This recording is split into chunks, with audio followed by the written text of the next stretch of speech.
Es dodu vārdu šīs sanāksmes pirmajam ziņojumam, zināmā mērā arī tādam ievadam par visu šo tēmu. Aināram Auniņam, viņš ir arī Latvijas Universitātes medicīnas un dzīvības zinātņu fakultātes ekoloģijas, laikam tas nosaukums ir garš, kā jau nodaļām ir, bet Ainārs pats pateiks zooloģija, ekoloģija, botānika, viss, kas ir tas, ko mēs saucam par bioloģiju tuvāk dabai. Galvenais vadītājs Ainār, lūdzu. Jā, paldies. Es uzreiz pateikšu, ka mums tas nodaļas nosaukums ir pavisam īsts un vienkāršs, un tā ir ekoloģijas nodaļa. Tur nav uzskaitīts viss tas tvērums, visas tās tie virzieni, ko mēs aptveram. Bet jā, paldies. Tad šodien mēs dzirdēsim 4 ziņojumus, no kuriem manējais būs pirmais. Tad, droši vien ievadam, te es pateikšu, kas vispār šodien sagaidāms. Tātad mans ziņojums būs par Latvijas likstojošo putnu uzskaitēm un to devumu valsts saistību izpildē un zinātnē. Tad nākamais runātājs būs profesors Indriķis Krams ar ziņojumu par kooperāciju putnu sabiedrībās. Pēc tam Mārtiņš Briedis ar ziņojumu par migrējošo putnu gada cikla ekoloģiju, un noslēdzošais būs Oskars Keišs ar ziņojumu par putnu fenoloģijas un orientācijas pētījumiem Latvijā. Tādējādi mēs tā kā cenšamies aptvert ļoti plašu laukumu no kvantitatīvās ekoloģijas līdz uzvedībai, migrācijām, fenoloģijai.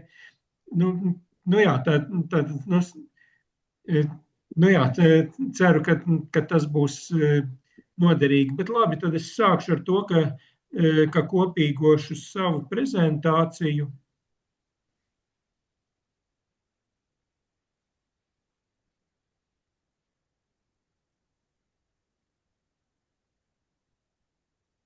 Tā, vai man izdevās pilnekrānā? Jā, pilnekrānā vēl nav. Ir tajā. Vēl ar vienu nav? Man nav, es nezinu, kā citiem. Jo man jau kādu laiku it kā ir.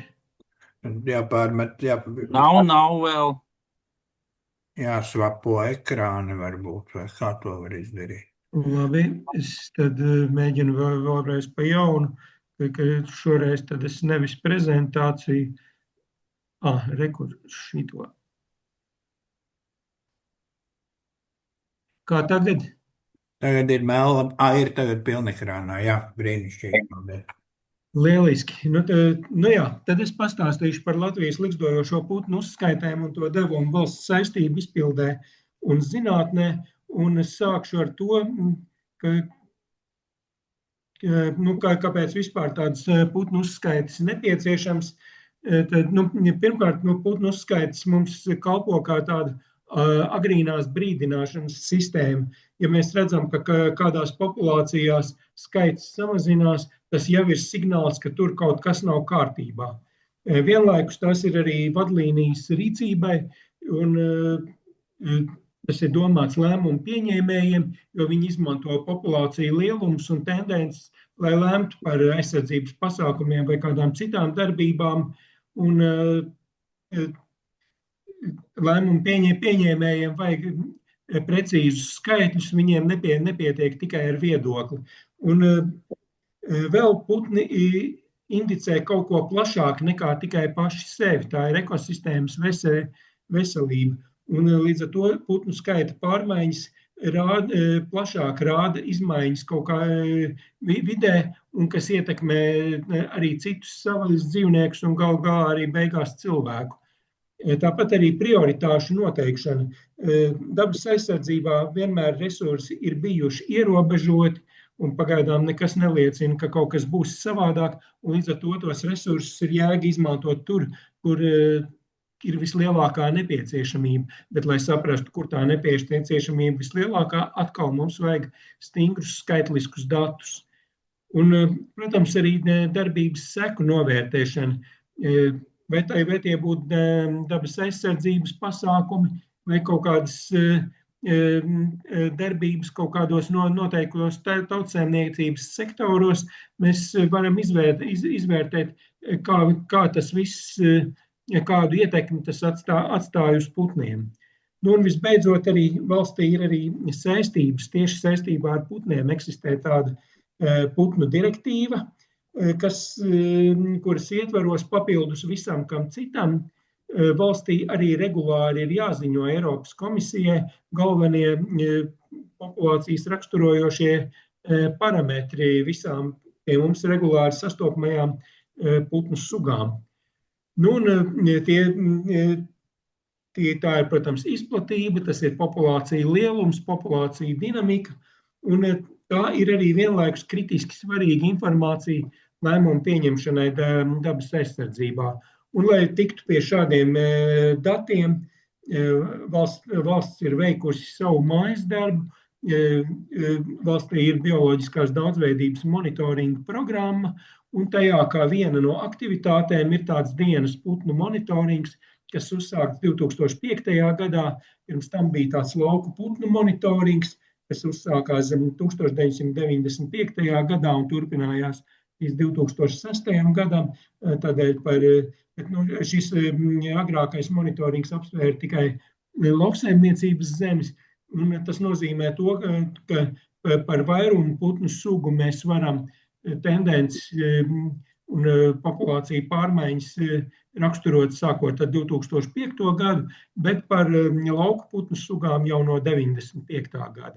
Un vienlaikus šie dati ir arī avots padziļinātiem ekoloģiskiem pētījumiem, it sevišķi tad, ja mēs sākam tos datus likt kopā ar kaimiņu valstīm, respektīvi skatīties pārnacionālā mērogā. Nu, un kas tad ir šīs putnu uzskaits? Tā ir tātad standartizēta putnu skaitīšana. Tātad tie nav cilvēki, kas vienkārši pavada brīvo laiku kaut kur braucot un vērojot putnus, bet viss notiek stingri saskaņā ar metodiku, tas notiek stingri noteiktās vietās, stingri noteiktos laikos un stingri noteiktā kārtībā. Un arī beigās uzskaišu rezultāti tiek ziņot atpakaļ atkal stingri noteiktā formā. Tad, tā ir, varētu lietot tādu vārdu paraugošana, paraugu ņemšana. Šeit mēs redzam ideālo monitoringu kvadrātu izvietojumu visā valstī. Tā schēma ir tāda, ka katrā lielajā 25 km kvadrātā ir 4 šie monitoringa kvadrāti, kuros reālais maršruts tiek, viņa novietojums pozīcija tiek tālāk jau ielozēts. Tad katrā šajā 5x5 km maršrutā tiek izlozēts mazāks kvadrāts, kurā tad ir šīs divas uzskaišu līnijas. Tātad maršruta kopgarums ir 4 km, to veido tātad divas 2 km garas līnijas, kas atrodas kilometra attālumā viena no otras, un šie maršruti ir sadalīti attiecīgi 8 posmos, katrs pie 500 metrus garš. Un uzskaiti veicot, tātad tiek skaitīti visi putni, un viņi tiek reģistrēti attālumi 3 attāluma joslās, tātad no tuvākā josla līdz 25 metriem no transekta, tad seko josla 25 līdz 100 metri no transekta, un tad tālāk par 100 metriem, un putni pieskaita tai joslā, kurā viņš pirmo reizi ir ieraudzīts. Nu, un uzskaišu laiki ir arī iepriekš noteikti. Tās ir tātad 4 uzskaitas likstošanas sezonā. No 20. marta līdz 1. aprīlim ir agrākā uzskaita, tad nākamā uzskaita ir aprīļa pēdējā dekāde, tad uzskaita maija vidū un visbeidzot uzskaita jūnija pirmajā pusē. Kāpēc tas skaitlis sākas nevis ar 1., bet ar 0. uzskaitu? Tādēļ, ka programmu sākot bija tikai 1., 2., 3. uzskaita, bet tad tika ieviesta 0. uzskaita, lai labāk aptvērtu sugas, kas ir aktīvas agrāk.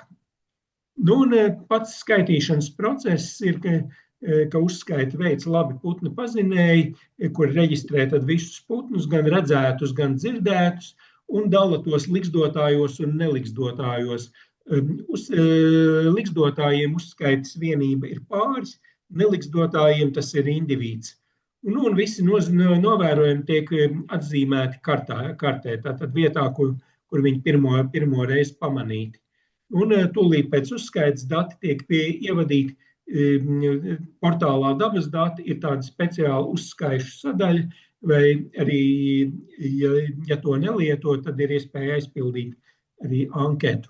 Tātad pēc uzskaitas tātad cilvēkam ir posmu kartes, katram posmam šāda karte ar maršrutu un šīm te attāluma joslām, kur visas sugas ir, sugu novērojumi ir atzīmēti, un tālāk tas viss attiecīgi dabas datu speciālā ievadīšanas sadaļā tiek ievadīts, respektīvi šīs te posmu kartes tiek pārceltas digitālā formātā, un beigās spiežot, jūs redzat tādu reģistrētu pogu, tad, kad viss ir savadīts, tad uz manu e-pastu atnāk attiecīgi šādas tabulas, tātad uzskaitas anketa un arī novērojums saraksts ar koordinātēm un cita papildus informācija. Tad, ko mēs ar šiem uzskaišu datiem tālāk darām? Ik gadu mēs rēķinām populāciju indeksus un skaita pārmaiņu tendences. Piemērs ar tādu sugu lukstu čakstīte, tā ir lauksaimniecības zemēs liksdojoša suga, kam ļoti patīk neintensīva lauksaimniecība, un attiecīgi šī suga piedzīvoja uzplaukumu 90. gados, kad diezgan daudz lauksaimniecības zemi netika apsaimniekotas, un to mēs labi redzam arī šo te populācijas indeksu grafikā, kad mēs redzam, ka sākumā šī te viņu populācijas tendence ir augoša līdz kaut kur apmēram 2004. 2007.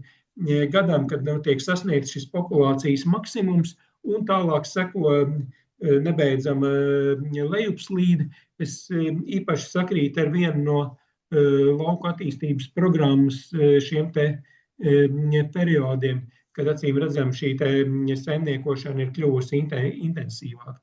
Tātad, ko populācijas indeks raksturo? Tātad, tas rāda relatīvo populācijas lielumu attiecīgajā gadā salīdzinājumā ar atskaites gadu. Šajā gadījumā, tā kā lukstu čakstīte ir lauku putnu suga, tad šis atskaites gads ir 1995. kad tika uzsāktas šīs lauku putnu uzskaites. Un mēs dažādiem laika periodiem varam iegūt arī tendenču vērtējumus. Tā, piemēram, visam šim 30 gadu periodam tas ir mērens samazinājums, arī 20 gadu periodam tas ir mērens samazinājums, kamēr pēdējiem 5 gadiem šī tendence ir neskaidra.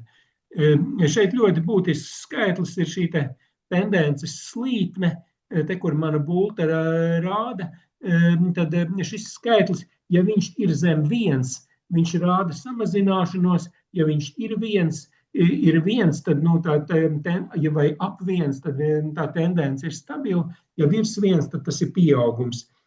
Un saliekot visas šīs tendences visām putnu sugām, kam šīs uzskaitas dod datus, mēs varam redzēt, ka te ir ļoti plašs diapazons no sugām, kuru populācijas izteikti samazinās, līdz sugām, kuru populācijas pieaug. Un šeit viņas ir sadalītas griezumā par savām ziemošanas stratēģijām. Un, ja mēs ieskatāmies, tad principā visās ekoloģiskajās grupās, kuras šeit ir, tātad mešs, dažādi agroēnavas veidi, mitrāji apdzīvotas vietas, mēs redzam, ka tām sugām, kuras ziemot dodas uz subsahāras Āfriku, šīs tendences katrā no grupām caurmērā ir sliktākas nekā tajās grupās, kas, teiksim, ir nometnieki vai daļējie migranti vai dodas īstajās migrācijās tepat uz Eiropu. Tad šī lieta nav tikai Latvijai raksturīga, tas arī citās valstīs šāda tendence ir pamanīta.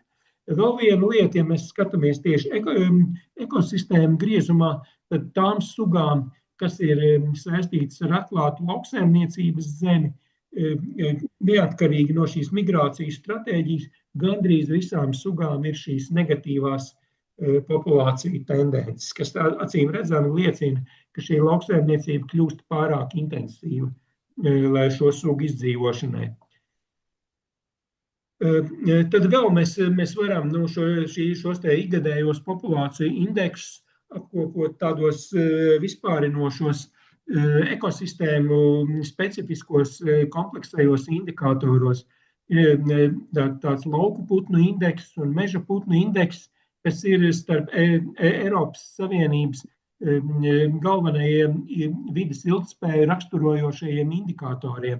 Un šeit mēs grafikā redzam gan Latvijas lauku putnu indeksu, tā ir melnā līnija un šie te melnie apļi, un meža putnu indeksu, kas ir zaļā līnija un melnie aplīši. Un, šie te aplīši ar standarta kļūdām attiecīgi ir ikgadējie šie kompozītie indeksi katram no šiem indeksu veidiem, savukārt tās līnijas ir izlīdzinātās tendences. Un mēs redzam, ka principā šobrīd abi šie indeksi ir ar samazinājumu tendenci. Lauku putnu indeksam sākumā bija pieauguma tendence, bet jau pēdējos 11 gadus šis indeks samazinās. Ko vēl mēs iegūstam? Pēc vajadzības mēs iegūstam sugu populāciju lielumu, blīvumu izplatības kartes, kā arī izmantojam speciāliem pētījumiem. Un tātad populācija lielums, tas ir būtiskākais populācijas raksturojošais parametrs, un tam par pamatu mēs tātad izmantojam šos standartizētos uzskaišu datus, kas tātad ņem paraudziņus no dažādām Latvijas vietām ar dažādu vidi, atšķirīgu dzīvotņu kompozīciju, un tos mēs izmantojam, lai modelētu katrai sugai viņas ekoloģisko nišu, jeb arī tātad šīs skaitliskās atbildes, tātad, cik liela populācija būs katrā vietā atkarībā no tā, kāda tur ir šo dzīvotņu konfigurācija. Bet vienlaikus arī mēs ņemam vērā arī šo datu ievākšanas procesu ietekmi, tā saucamo nepilnīgo konstatējumību, jo neviens cilvēks, lai cik viņš nebūtu pieredzējis, dabā gājējis un putnu pazinējis, viņš nespēja pamanīt pilnīgi visu, jo katrā uzskaitē paliek nenovērotie indivīdi, kuri tur bija, bet vienkārši nav pamanīti. Un tātad arī tas ir jāņem vērā. Tātad mēs veidojam tā saucamo hierarhisko latentā mainīgā modeli, ņemam uzskaišu datus. Te piemērs būs no 2024. gada, kad pēdējo reizi no šiem datiem tika veikta šī analīze, 444 šie uzskaišu posmiņi, un tātad katrs no šiem posmiņiem tika aprakstīts ar lielu skaitu ekoģeogrāfisko mainīgo palīdzību, tātad vairāk nekā 50 šo ekoģeogrāfisko mainīgo, kas katrai sugai tur savs mainīgo spektrs, kas katrai sugai ir atšķirīgi mainīgie svarīgi. Un tālāk, kad ir izveidots šis modelis, tad šis modelis tālāk tiek piemērots, tiek izmantots prognozēšanā. Ir pieejami tie paši mainīgie par visu valsti, un attiecīgi tiek prognozēts populācijas lielums vai blīvums dažādās valsts vietās. Tas izskatās tā. Mums tātad ir šie uzskaišu maršruti, tātad 8 posmi, kas tiek izmantoti kā paraugi. Līdz ar to analīzes vienība ir 500 x 500 metru šūna, tātad 25 hektāri, kurā tiek aprakstīti biotopi, zemes izmantošanas un ainavas dati par katru šo šūnu. Un tad tiek izveidot hierarhiskie modeļi katrai sugai, kas izskaidro tās skaitu, ņemot vērā šo manis minēto nepilnīgo konstatējumību, arī šo mainīgo pieejamību uzskaitei, jo šajā uzskaišu periodā no marta beigām līdz jūnija vidum populācija ir ir daļēji atvērta. Nu, un tad, attiecīgi, arī šī ekoloģiskā saistība ar biotopus un ainavu raksturojošajiem mainīgajiem. Un tad, kad šis modelis ir, tad viņš tiek piemērots, visa valsts ir sadalīta tieši tādās pat 500 x 500 metru šūnās, tātad 25 hektāru šūnu tīkls. Par katru šūniņu ir tie paši biotopu zemes izmantošanas un ainavas dati. Un katrai sugai tad attiecīgi izmanto labāko modeli par šo te sugu, kas ir izveidots, un rezultātā tiek iegūta pāri blīvumu un skaita aplēsi katrai šai te šūniņai. Nu, un, protams, ir šī te konstatēšanas parametru ietekme, tad mēs labi zinām, ka mēs pamanām labāk tos objektus, kas mums ir tuvu, nekā tos, kas ir tālu. Tad mēs šo pamanāmību atkarībā no attāluma modelējam, tāpat arī pieejamību uzskaitai. Šeit piemērs ar mūsu parastāko sugu žubīti. Žubīti no siltajām zemēm sāk atgriezties marta beigās, bet tad šī populācija vēl lielākoties nav pieejama uzskaitai.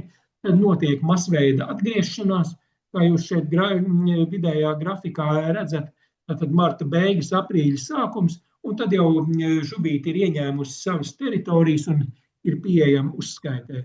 Un vēl, protams, putni ir labāk uzskaitām tajā brīdī, kad viņi ir dzirdami, vismaz vairums sugu, un vokalizē putni aktīvāk, atkal vairums sugu ap saulēkta laiku, un vēlāk dienā šī aktivitāte samazinās, un arī tas tiek ņemts vērā.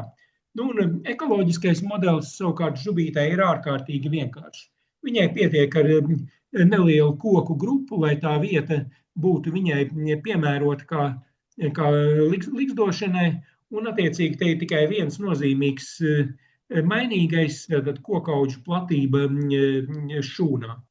Tātad mēs redzam, jo lielāka platība aizņem dažādas kokaudzes, jo attiecīgi būs lielāks šo te žubīšu blīvums. Citām sugām, protams, tie modeļi ir daudz sarežģītāki, tur ir daudz vairāk šo darbojošos faktoru. Nu, un beigās tad prognozējot šo te visu, aprēķinot katrai šūniņai šo blīvumu, mēs to visu varam parādīt arī telpiski. Tātad, šī te karte, ko jūs redzat, sastāv no vairāk kā 260,000 šādu te 500 x 500 metru šūniņu, kurai katrai ir aprēķināts žubīšu blīvums. Un, attiecīgi, šī karte tad izskatās šādi. Savukārt, saskaitot šo te populācijas lielumu katrā šūnā kopā, tad mēs varam iegūt visas valsts populāciju. Attiecīgi, 2024. gadā Latvijā bija nepilni 2 miljoni pāri žubīšu. Tur iekavās, jūs redzat, 95% ticamības intervālu. Nu, un te ir arī, redzam, tabula ar sugām, daudzskaitlīgākajām sugām Latvijā. Tātad pirmo 12. Tātad mēs redzam, ka šo te miljonu robežu mums pārsniedz 3 sugas, miljonu pāru robežu, tātad žubīti, sarkanrīklīti un čunčiņš. Nu, un tad ir vēl citas biežāk sastopamās sugas. Bet šādā veidā mēs varam iegūt populāciju lielums apmēram par 100 liksdojošo putnu sugām. Tagad nedaudz par to viņu izmantošanu pētījumos. Te es parādīšu, vienkārši izskriešu cauri vairākiem pētījumiem, kur liekot šos Latvijas datus kopā ar kaimiņu valstu datiem, tātad mēs tādas plašākas ekoloģiskas sakarības skatāmies. Viens no lielajiem jautājumiem pēc Latvijas iestāšanās Eiropas Savienībā bija, vai mēs piedzīvosim to pašu ekoloģisko krīzi lauksaimniecības zemēs, ko piedzīvoja vecā Eiropa, tātad Rietuma Eiropas valstis, pēc agrīnās Eiropas Savienības šīs kopējās lauku politikas izveidošanas. Tātad, kā mainījušās jaunajās dalībvalstīs šīs populācijas, vai ir notikušas izmaiņas, un vai šīs izmaiņas ir saistāmas ar pārmaiņām zemes apsaimniekošanā. Neieejot detaļās, es varu teikt, ka visās šajās valstīs lauku putnu populācijas ir sākušas samazināties pēc pievienošanās, un tie skaidrojošie faktori, tātad, protams, ir pieaudzis līdzekļu daudzums, kas ir gan produktivitātes kāpināšanai, gan arī no otras puses arī agrovides pasākumiem. Vienīgi tas līdzekļu daudzums, kas ir produktivitātes kāpināšanai, ir nesalīdzināmi lielāks par to, kas ir agrovides pasākumiem. Un rezultātā ir pieaugusi šī lauksaimniecības intensitāte, minerālu mēslu pesticīdu lietojums un vienlaikus arī samazinājies atmatu daudzums, kas attiecīgi tad ir spēlējis lomu, kāpēc šīs populācijas tagad samazinās. Tad cits piemērs, piemēram, ar cilvēku saistītajām to sugu populācijām, ir sugas dažādos laikos ir ienākušas pilsētās un apdzīvo šo te urbāno vidi. Un tad mēs esam skatījušies uz laiku kopš šīs urbanizācijas, kad šī suga ir ienākusi pilsētā un viņas relatīvā urbanizācija. Tātad arī pilsētas ietvaros šī urbanizācija, tas ir atšķirīgi. Tur ir šis gradients no, teiksim, pilsētas centra, blīvās apbūves, gandrīz bez zaļumiem līdz piepilsētu šīm zonām.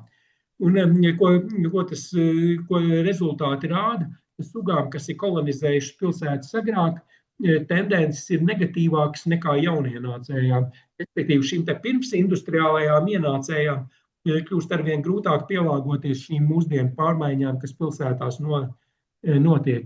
Tāpat arī augstu urbanizētām sugām, kas liksto augstu virs zemes, trendi ir negatīvāki kā uz zemes likstojošajām, jo viņas zaudē šīs piemērotās likstošanas vietas tajās jaunajās un renovētajās ēkās. Tad cits piemērs šo datu izmantošanai pētījumos ir skaņu ainava.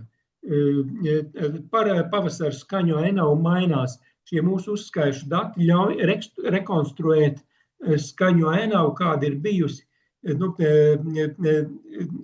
dažādos laikos, un būtībā caur dažādiem akustiskajiem indeksiem sekot līdzi tam, kas ir, kā šī skaņu ainava ir mainījusies. Atkal neieejot detaļās, var teikt, ka pēdējo 25 gadu laikā skaņu ainava ir kļuvusi klusāka, tad ir mazāks kopējais vokalizējošo putnu skaits un arī akustiski vienkāršāk, respektīvi mazāk dažādu sugu ir pārstāvētas vienviet. Un šī tendence ir vienāda gan Eiropā, gan Ziemeļamerikā, kur arī tāda paša veida uzskaits tiek veiktas. Tāpat arī vēl viens pētījums par Natūra 2000 teritoriju ietekmi uz tām sugām, gan putnu, gan tauriņu, kas nav bijis šo teritoriju izveides mērķis. Tad jautājums, vai šie lokālie populācija blīvumi šīm nemērķi sugām būs lielāki tur, kur ir Natūra 2000 teritorijas, nekā ārpus tām.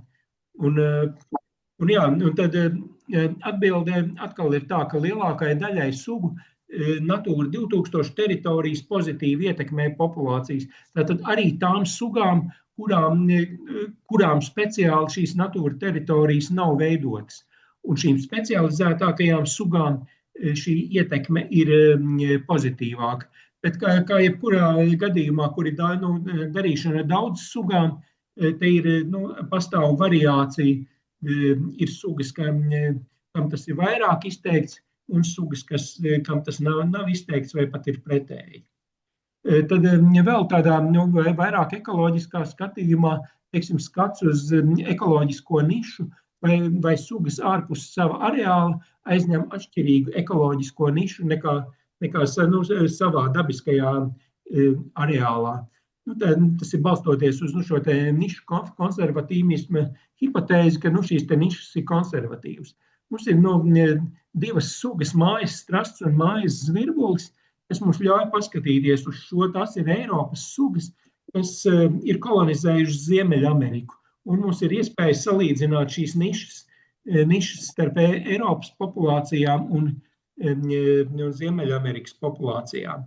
Te atkal neieejot detaļās, ir tā, ka šīs tā kopējā atbilde ir salīdzinoši līdzīga, bet ir atšķirības tajā reāli izmantotajās nišas daļās šeit Eiropā un Ziemeļamerikā.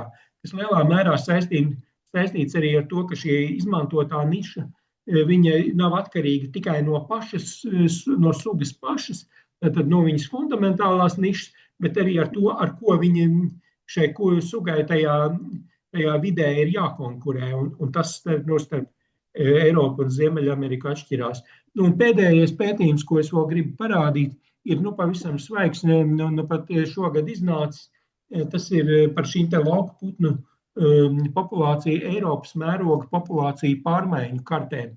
Līdzīgā veidā, kā es rādīju par šiem te populācijas telpiskās blīvumu, telpisko izplatību Latvijai, šeit arī Eiropas lauku putnu populācijām 25 sugām tika veidoti šie te sastapšanas varbūtības kartes.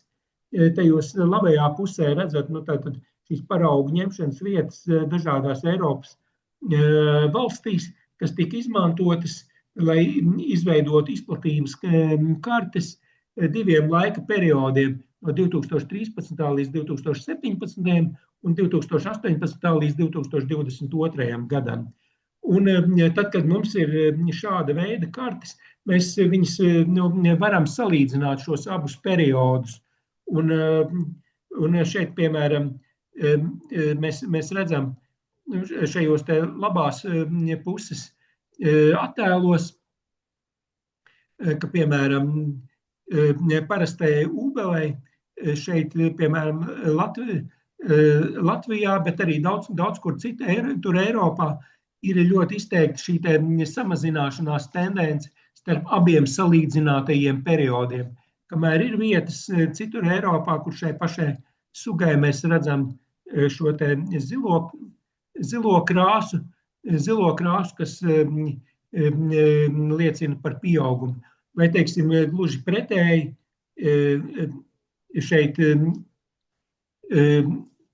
šeit lauku zvirbulim mēs Latvijā un arī Lietuvā redzam vairāk šo te zilo krāsu, kas liecina, ka šajos periodos populācijas ir pieaugušas, pretstatā šai sarkanai krāsai, kas daudz viet citur Eiropā dominē. Labi, paldies, tas bija tas, ko es gribēju šodien pastāstīt. Es ceru, ka es pārāk nepārtērēju laiku. Nē, tikai aptuveni 2 reizes, bet... Es šausmīgi atvainojos. Nē, nekas. Man liekas, ļoti daudz būtu interesanti jautājumi, bet tiešām tā kā laiks... Es saprotu, ka es esmu pārtērējis laiku. Bet stāsts bija tiešām izsmeļošs un daudzveidīgs, un es domāju, ka pie šīs te publicēšanas tajā Zinātņu akadēmijas mājaslapā mēs varētu tur atvērt kaut kādu čata vietu, jo es domāju, ka te dabas draugiem gan šobrīd, gan arī pēc tam būtu daudz ko interesantu vajadzētu, bet laiks ir laiks, un ko lai dara, mēs esam spiesti pārslēgties pie nākamā ziņotāja, tas ir profesors Indrids Krams par vairāk putnu sabiedrībām, nevis par putniem cilvēku sabiedrībā, bet droši vien par putniem savā vidū. Jā, lūdzu, profesor. Labdien! Cienījamā klausītāja un skatītāja auditorija, cienījamie Latvijas Zinātņu akadēmijas pārstāvji. Jā, tad mēs pat noklausījāmies ļoti skaistu lekciju par populācijām, ko sniedza profesors Auniņš, un es runāšu savukārt par tādu individuālo līmeni, kur nevis populāciju daļas mēs skatām, kā mainās, kā pieaug vai samazinās, bet kas notiek, kā tas viss notiek. Kāpēc dažs labs putniņš ir veiksmīgāks vairošanās procesā un dažs labs nav tik veiksmīgs, piemēram, kļūst par pusdienām kādam vānagam. Mēģināsim pielikt klāt tagad to prezentāciju. Ir redzama? Ir redzams ar pilnā. Okay, labi. Tātad ir tā, ka man prezentācija principā ir vairāk vai mazāk angļu valodā rakstīta, runāšas, protams, latviski, jo es vienkārši padomāju, ka Zinātņu akadēmija tas parasti nozīmē arī ārzemju locekļus, arī ārzemniekus, un līdz ar to Es ceru, ka viss būs saprotams tāpat. Tātad kooperācija putnu sabiedrībās. Nu, gribētos nedaudz dažus terminus pateikt. Ir tad mums zināmais fenotips, genotips. Fenotips ir, nu, galu galā gribētos uzsvērt, ka uzvedība ir fenotipiska pazīme. Un tas ir tas, uz ko tiešā veidā savu ietekmi virza dabiskā atlase. Un svarīgi ir organismiem pārcelt savus gēnus nākamajās paaudzēs, no tiem organismiem, kas vairojas ar dzimumu vairošanās procesu palīdzību.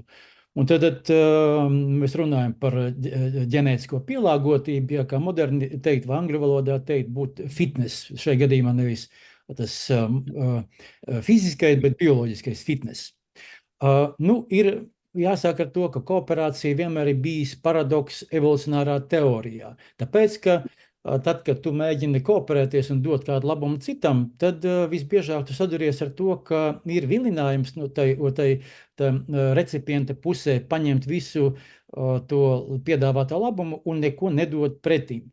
Un līdz ar to tas gan izdzīvošana, gan bioloģiskais fitness, ja ģenētiskā pielāgotība kooperatoram var būt relatīvi zemāk nekā tas, kas ir mānījies, blēdījies, nu, kas ir bijis recipients.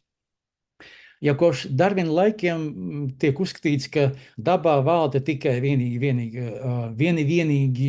vilku likumi, tad zobi un žokļi ir vienās asinīs, bet nu, tas tā gluži nav, jo dzīvnieki un arī cilvēki galu galā ir ļoti sociāli un vispār tādi, nu, kas saka, nesavtīgi. Piemēram, daudzi putni izdod speciāls saucienus, iet ieredz plēsē un brīdina arī tos, kas nav viņa ne mamma, ne tētis, ne brāļi, var dalīties ar ēdienu, var palīdzēt, var adoptēt tos, kas palikuši bez mammas, var adoptēt bāreņus. Nu, un vispār pat plēsties un kauties tā, lai neradītu īpašu kaitējumu tam citam, kas ir vājāks. Nu, tad tas nekādā veidā neveicina izpratni par to, kā tad kooperācija veidojas. Turklāt vēl kooperācija ir dažādi veidi. Mēs pieraduši izmantot tādu terminu kā altruisms. Nu, tas ir bioloģiem mēs to saucam kin selection, jeb radinieku atlase. Un apusējs altruisms, tad var skot neradinieku starpā, to mēs biežāk saucam par pozitīvo apusējību. Nu, un tā tālāk, un tā tālāk. Varbūt jāatcerās vienīgi byproduct mutualism, kas ir mutuālisma, tai skaitā dažādu savstarpēju uzvedības aktu apmaiņas blakus produkts. Tad, kad runājam par radniecību, jo, nu, saki, brāļi, māsas, tēti un pārējie radinieki, tad ir svarīgi, cik tūs radinieks. Un jo tuvāks radinieks, jo, nu, ir lielāka jēga glābt to individu, izdot brīdinājumu saucienu un pilnīgi ielēkt upē, kā profesors Holdens bija teicis pēc ļoti garšīgām pusdienām, ka tagad viņš ir gatavs iemesties upē un glābt 2 brāļus vai arī 8 brālēnus. Un tad viņš būtībā glābtu pats savu visu genomu. Un jo lielāka radniecība, jo, nu, lielāka jēga ir pašupurēties. Un tad mums ir situācija, kad visbiežāk jau kaut kādas draudzības, kaut kādi biznesi notiek ne jau neradinieku starpā. Tad var skot neradinieku starpā, nevis radinieku starpā. Tie laiki pagājuši, kad radniecībai bija milzīga nozīme. Nu, un te ir slavenā cietumnieku dilemma. Tās ideja tāda, ka prokurori noķer 2 vaininiekus, ieliek tos katrus savā kamerā, viņi nespēja savstarpēji sarunāties, un katru no viņiem atsevišķi pratina, un iespējas ir kādas šiem 2 potenciāliem blēžiem, vēl tiesa nav notikusi, ka ja viņi abi 2 nodos un viens otru un sadarbosies ar prokuroru, tad viņi dabūs katrs 3 gadus. Ja? Nu, ja viens no viņiem turēsies kā varonis un nenodos to otru, pirmais viņu nodos un sadarbosies prokuroru, tas dabūs labāku situāciju. Viņš dabūs tikai 1 gadu cietumā. Nu, var skot spēļu teorijas, tāda klasiskā spēle. Un tas, kas būs tas varonis un nenodos savu biedru, tad dabūs 5 gadus viņš nav sadarbojies ar prokuroru. Un ja abi 2 turēsies braši un viens otru nenodos, tad tie būs 2 gadi. Kā jūs redzat, kā jūs redzat, pēc Neša ekvilibruma. Tas ir tas slavenais Nešs, par kuru bija filma Beautiful Mind, Russell Crowe galvenajā lomā, ka tad vai nu tu dabūni 3 gadus, vai nu dabūni, ja tu nodod, tad dabūni 1 gadu, un var skot vislabākā iespēja abiem diviem blēžiem ir nodot viens otru. Nu, un kā tad izveidojas tad ilgstošāka sadarbība vispār, kā tā var veidoties? Nu, var skot šis te modelis uzrāda to, ka ja šī spēle atkārtojas, tad iterated prisoner's dilemma, tad tas var veidot kooperāciju. Profesors Akselros no Mičiganas universitātes, viņš kādreiz, jau pirms, tas bija kaut kādi 70. gadi, viņš izlūdzās no saviem kolēģiem no visas pasaules, lai tie atsūta viņam uz sacensībām savas visvienkāršākās stratēģiju variantus, lai, nu, pamēģinātu, kur tad būs tā noturīgākā, lai veidotos kooperācija. Un uzvarēja tit for tat vai dots pret dots stratēģiju. Ļoti vienkārši stratēģija. Pirmajā reizē satiekot kaut kādu nezināmu cilvēku, mums ir jābūt jaukiem. Mums pret šī cilvēka kaut kādu lūgumu palīdzēt jāizturas pozitīvi. Tad, kad mēs viņam paprasīsim palīdzību, tad var notikties tā, ka viņš var mums nesniegt to palīdzību. Un tad nākamreiz, kad viņš paprasīs mums atkal mūsu palīdzību, tad mums ir tas, ko jāatbilda to, ko viņš darīs iepriekšējā reizē. Tad mēs nekooperēsimies. Tur pa vidu ir iespējama arī tāda opcija kā forgiving. Tas dod iespēju mums piedot un atsākt kooperāciju no jauna. Vispār tāda pasmaga, tāda paskarba stratēģija, bet tā strādā. Nu, un šī stratēģija tika pierādīta. Tad profesors Wilkinsons no Marylandas universitātes jau 84. gadā Nature publicēja rakstu, ka kooperācija vampīru sikspārņu grupās veidojas pēc šī principa. Un, kā mēs zinām, ka ir tādas filmas ar vampīriem, un viņi briesmīgi, un viņi sūs asinis, bet īstenībā asinis ir ļoti nebarojošs substrāts, un vampīru sikspārņiem ir tā, ja viņš nepaēd vienu nakti, netiek pie ēdiena otru nakti, tad 3. naktī viņam jau draud bada briesmas. Un viņš var tikt pie ēdiena, ko var padalīties, atrīt no sava kuņģa grupas biedrs, bet ar nosacījumu tas tiks izdarīts, ja iepriekšējā situācijā tas, kas ir nokļuvis badā, būs palīdzējis tam, kas pašlaik varētu viņam palīdzēt. Nu, un tas nozīmē to, ka tā apusējs altruisms ir uz tit for tat, ja dots pret dotu stratēģiju būvēt ilgstoša kooperācijas aktu apmaiņa egoistu starpā. Mana modeļa sistēma ir mobbinga uzvedība. Mobbinga uzvedība, jūs ziniet, mēs te Latvijā mums mobbinga un bullyinga netrūkst, un es to pārsvarā pētu, kas notiek ar putniem, bet ir skaidrs, ka tas viss notiek arī ar cilvēku dzīvē. Nu, tad kopsumā ir tā, ka gan jau, ka jūs esat redzējuši mobējošas putnus, piemēram, vārnas, ka viņi zem kaut kādu vanagu, sapulcējas potenciālie upuri, un tad, kad viņi vairs nav viens vai tur, kas saka, tikai viens pats, bet sapulcējas vesela grupa, viņi to savu plēsē var pat arī nogalināt. Bet, no mūsu pētījumiem te var redzēt kreisajā pusē, kā melnām uzšķērāja teviņš, braši uzbrūk rūsganās formas meža pūces izbāznim.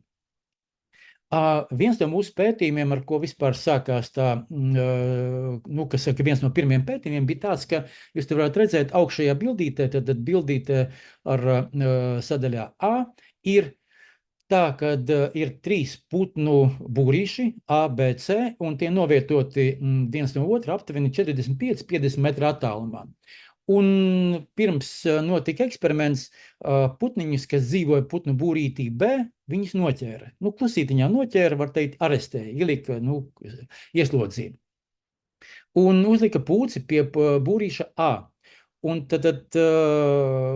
mēs skatījāmies, protams, vai atnāks putniņi C pie tiem putniņiem A palīgā. Visbiežāk tā arī notika.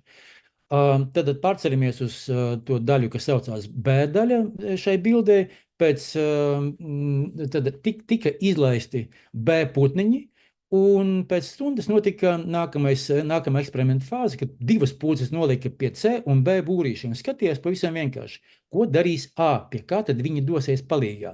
Vai pie tiem C putniņiem, kas viņiem palīdzēja iepriekš, vai pie tiem B, kas potenciāli varēja būt viņus nodevuši. Pavisam vienkārši sanāk tā, ka pie kooperatoriem, pie putniņiem C atlidoja praktiski visi.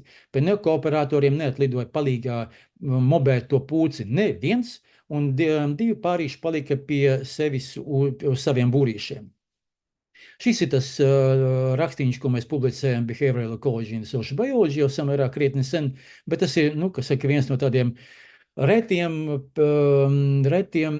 pētījumiem, kas parāda, ka apusējs altruisms ir iespējams putnu dzīvē, un kas ir svarīgi, šāda uzvedība var notikties tikai ļoti kritiskos brīžos, tikai tajā brīdī, kad putniņiem tā patiešām tā ir vajadzīga, kad ir mazuļi, un kad viņiem ir tas periods, kad tie mazuļi aug.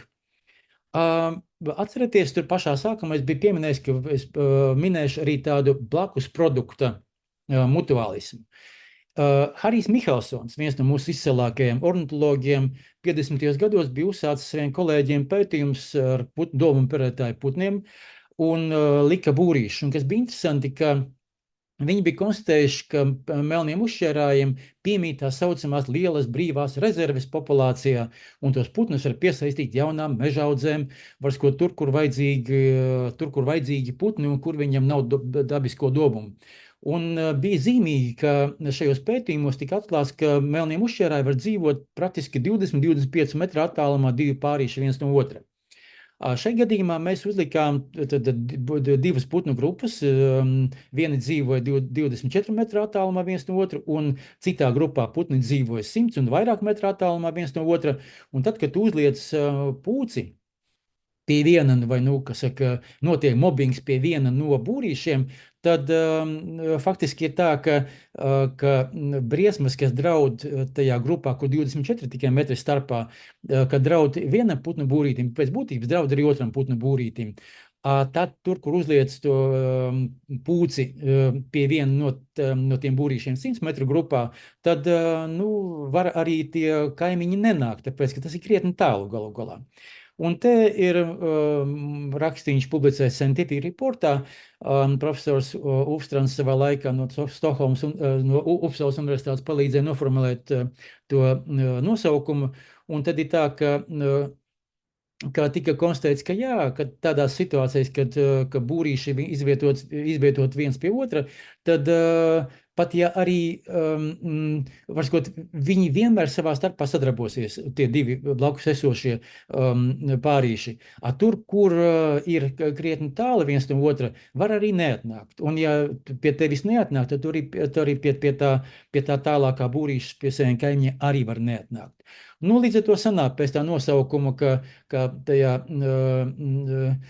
šajā gadījumā, ka mobēt vai nemobēt, to mob or not to mob, vai to be or not to be, tas ir par to, ka cik tālu atrodas attiecīgi potenciāli kooperēties spējīgi organismi. Un vienā brīdī bija tā, kāpēc mums neizdevās varbūt publicēt to pirmo rakstu tādā kaut kādā krietni labākā žurnālā. Tas bija laiks, kad sākās lielas šaubas par to, ka varbūt tomēr dzīvnieki samērā dumji, un varbūt, ka viņiem taču nevarētu piemest iespējas, ka viņi varētu būt tik spējīgi atcerēties, ka kurš kuram tur ko ir sadarījis. Bet putni spējīgi ar spīti saistītām aktivitātēm, tāpēc putniem ir ļoti laba atmiņa principā. Bet bija tāda laika. Un, piemēram, viens no tādām lietām, ko es gribēju pieminēt, atcerēties, ka tāds sunītis Hachiko, kas bija labi parādīts arī kārtē manis pieminētā Holivudas filmā par Richardu Gīru galvenajā lomā, kas varskot Japāņu profesors neatbrauc vienu dienu atpakaļ no darba, un Hachiko 9 gadus gāja uz to vilcienu, ar kur viņš parasti brauc, viņa saimnieki brauc uz mājām, un sākumā viņi zina projām, domāja, kas par stulbu suni, bet pēc tam vispār visi par viņu rūpējās un apglabāja, tur, varskot, bija bez maz vai vismaz vietēja līmeņa bēres. Ir tāda lieta, ka tad, kad mēs domājam, ka kāds mūs ir piekrāpis, piemānījis, apvedis ap stūri, mums vienalga ir šaubas par to, ka varbūt kaut kas tur tāds, kas varbūt es kaut ko nepareizi sapratu. Ir tā, un tas saucās tāds trokšņa efekts kooperācijā. Un šai gadījumā vienā pētījumā mēs skatījāmies, vai tiešām putni spējīgi atšķirt reālu mānīšanos vai nodošanu no kaimiņa puses, vai no tā, ka kaimiņi vienkārši var nebūt savās mājās. Šai gadījumā mēs uztaisījām 2 grupas, tad absent vai prom esošā kaimiņa grupa. Kaimiņi vienā būrī, var sakot, 2 būrīši 45 metru attālumā, vienā būrītī mēs noķērām putniņus, viņi tur nebija, otrā būrītī par to neviens neko nezināja, stundu vēlāk uzliekam pūcī un pie viena un pēc tam arī pie otra, un skatāmies, vai tie, pie kuriem neatnāca tie arestētie, ko viņi tālāk darīs. Un pie otra grupa, kur viss bija tieši tāpatās, tika noķerti un ielikt ieslodzījumā tie kreisās puses putniņi, bet stundu vēl, var sakot, viņi nebija, bet tika atskaņoti no viņu puses uztraukuma saucieni. Tātad mēs uztraucamies, ļoti pārdzīvojam, bet nenākam palīgā. Un kas tad īstenībā notiks, vai būs atšķirība, ka tie, kas ir labajā pusē, vai dosies klāt pie tiem, kas kreisajā pusē, vai ne? Un šai gadījumā, kā jūs redzat, ka atšķirība bija tāda, ka pie melni iekrāsotā tas stabiņš ir pie tiem, kas atvainojos, otrādi tas, ko baltais stabiņš, jebkurā gadījumā ir tā, ka pie tiem, kas bija saucamie blēdīgie kaimiņi bija, bet neatnāca pie tiem, neatnāca praktiski neviens viņu kaimiņš. Un tad un līdz ar to šis raksts, kas tika publicēts kopā ar vienu no tādām slavenākajām matemātiķiem, kas strādā bioloģijā, Hannu Koko, saucās par, mēs tur definējam tādu excuse principle. Tad nevis piedošanu pēc kaut kāda tur notikuma, bet tu jau iepriekš piedot tiem cilvēkiem, kuri kaut ko, cilvēkiem vai citiem organismiem, šajā gadījumā putniem, ka tu saproti, ka viņi nevarēja kaut ko izdarīt. Līdz ar to tas vienkārši atceļ vajadzību pēc tā forgiving, pēc tā piedošanas principa, jo tas excuse principle to visu aizvieto. Un izrādās tad vēl viena lieta, kāpēc mobbings ir vispār ellīgi sarežģīts tieši tāpatās kā jebkura bioloģiskā sistēma. Un te ir tāda lieta, ka starp kaimiņos esošiem organismiem var pastāvēt ne tikai kooperatīvas attiecības, ne tikai naidīgas attiecības, ne tikai tur, skaudīgas attiecības, var pastāvēt arī saucamie mīlas trīsstūri. Kad, ka kaimiņi var viens otrā ieskatīties, kaimiņš kaimiņinē, kaimiņā, un tad, lai pārbaudītu šo iespējamību, ka tās ekstra pāru attiecības varētu ietekmēt kooperāciju, tika izdarīts šāds eksperiments. Tad atkal tās 3 stūris, 45-50 metru attālumā izvietot 3 būrīši. Viens no viņiem tiek atvērts jau pašā pavasara sākumā, un pārējie stāv ciet.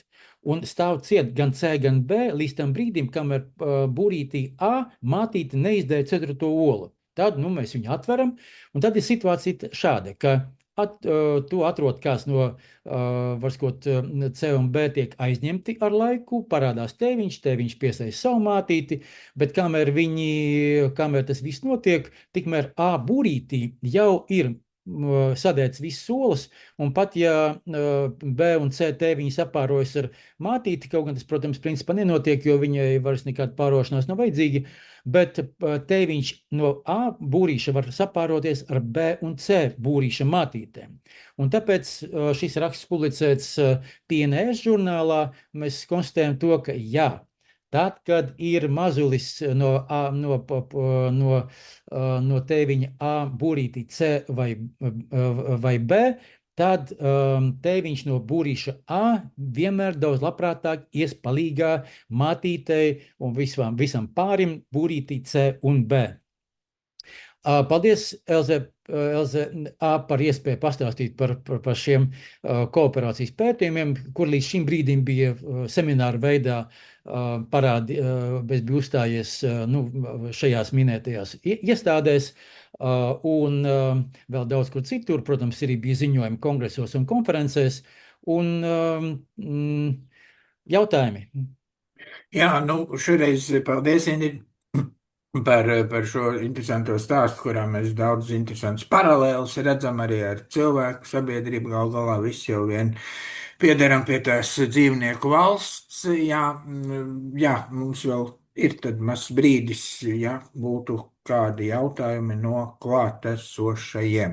Lūdzu. Vai no ornitologiem vai ne no ornitologiem. Tātad jautājums par to man tīri no ģenētikas viedokļa, vai tas bija droši zināms pēdējā 3 stūra eksperimentā, kad tiešām tur tas viens no A būrīšu, kurš jau bija tātad apgādājies ar savu pēcnācēju saimi saulēcīgi, ka viņš tiešām devās arī tur mēģināt kaut ko turpināt savu gēnu pārnesu uz būrīti B vai C, un pēc tam metās arī palīgā saviem, nosacīt tā teiksim, ārlaulības bērniem. Tur bija kaut kādi pierādījumi pēc, viennukleotīdu polimorfismiem tajos putniņos vai kaut kā tā tālāk. Vai tad arī šāda te, ļoti stingra un faktiski droši vien arī kaut kā tomēr traumatizējoša uzraudzība nemaina to putnu uzvedību kaut kādā nopietnā veidā. Jā, tas viss pirmkārt, paldies par jautājumu. Pirmkārt, tas bija tā normāla paternitātes analīze, un tas strādās, cik es saprotu, ļoti drošā līmenī, tāpēc, ka cik es saprotu, ka cilvēkiem tas vispār tiek izmantots pat kaut kādā tiesu prāvās, un ja tad tie pierādījumi ir, šai gadījumā mēs viņus uzraudzījām tādā attiecīgi labā līmenī. Kas saistīts ar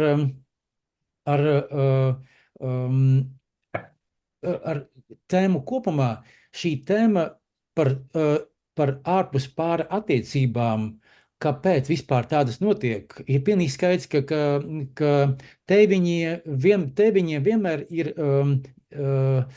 ļoti izdevīgi tikt pie ārlaulības bērna tikai tāpēc vien, ka tu to savu gēnu pārnesi nākamajā paudzē realizē, kas ir relatīvi vienkārši. Tu par to visbiežāk pat nerūpējies.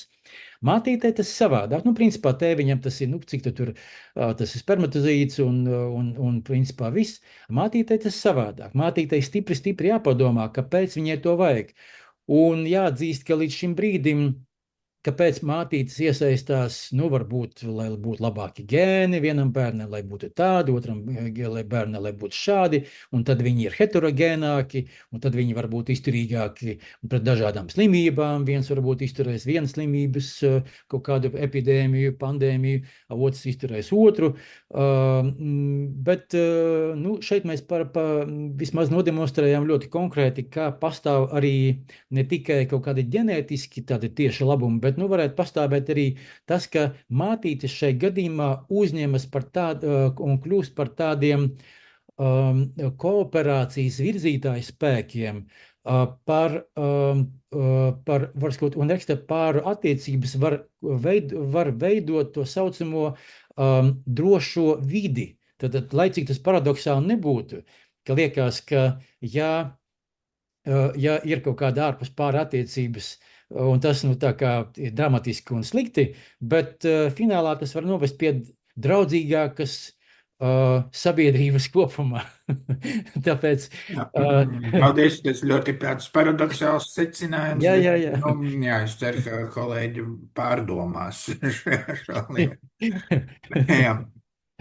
Jā, vai vēl kādi varētu būt jautājumi par šiem eksperimentiem, kas šādā te kontekstā, mēs redzam ļoti dažādas tos ornitoloģijas virzienus, viena, kas ir saistīta ar šo te populāciju dinamiku un Droši vien arī tātad prasa ļoti plašu, milzīgu aptvērumu un ļoti lielu cilvēku ieskaitu un iesaisti. Un šeit arī faktiski ir nepieciešams milzīgs darbs. Un abos gadījumos jautājums tas attiektos faktiski uz abiem šiem te pētījumiem, kā tad modernās tehnoloģijas šeit varētu palīdzēt, jo tas iespējams, protams, nerunāsim par to, ka tur genomas tehnoloģijas, bet arī tieši novērošanas, balsu atpazīšanas, tur tās pašas konkrētu īpatņu atpazīšanas pēc, varbūt ne pēc sejas, bet pēc kādiem citiem morfoloģiskiem parametriem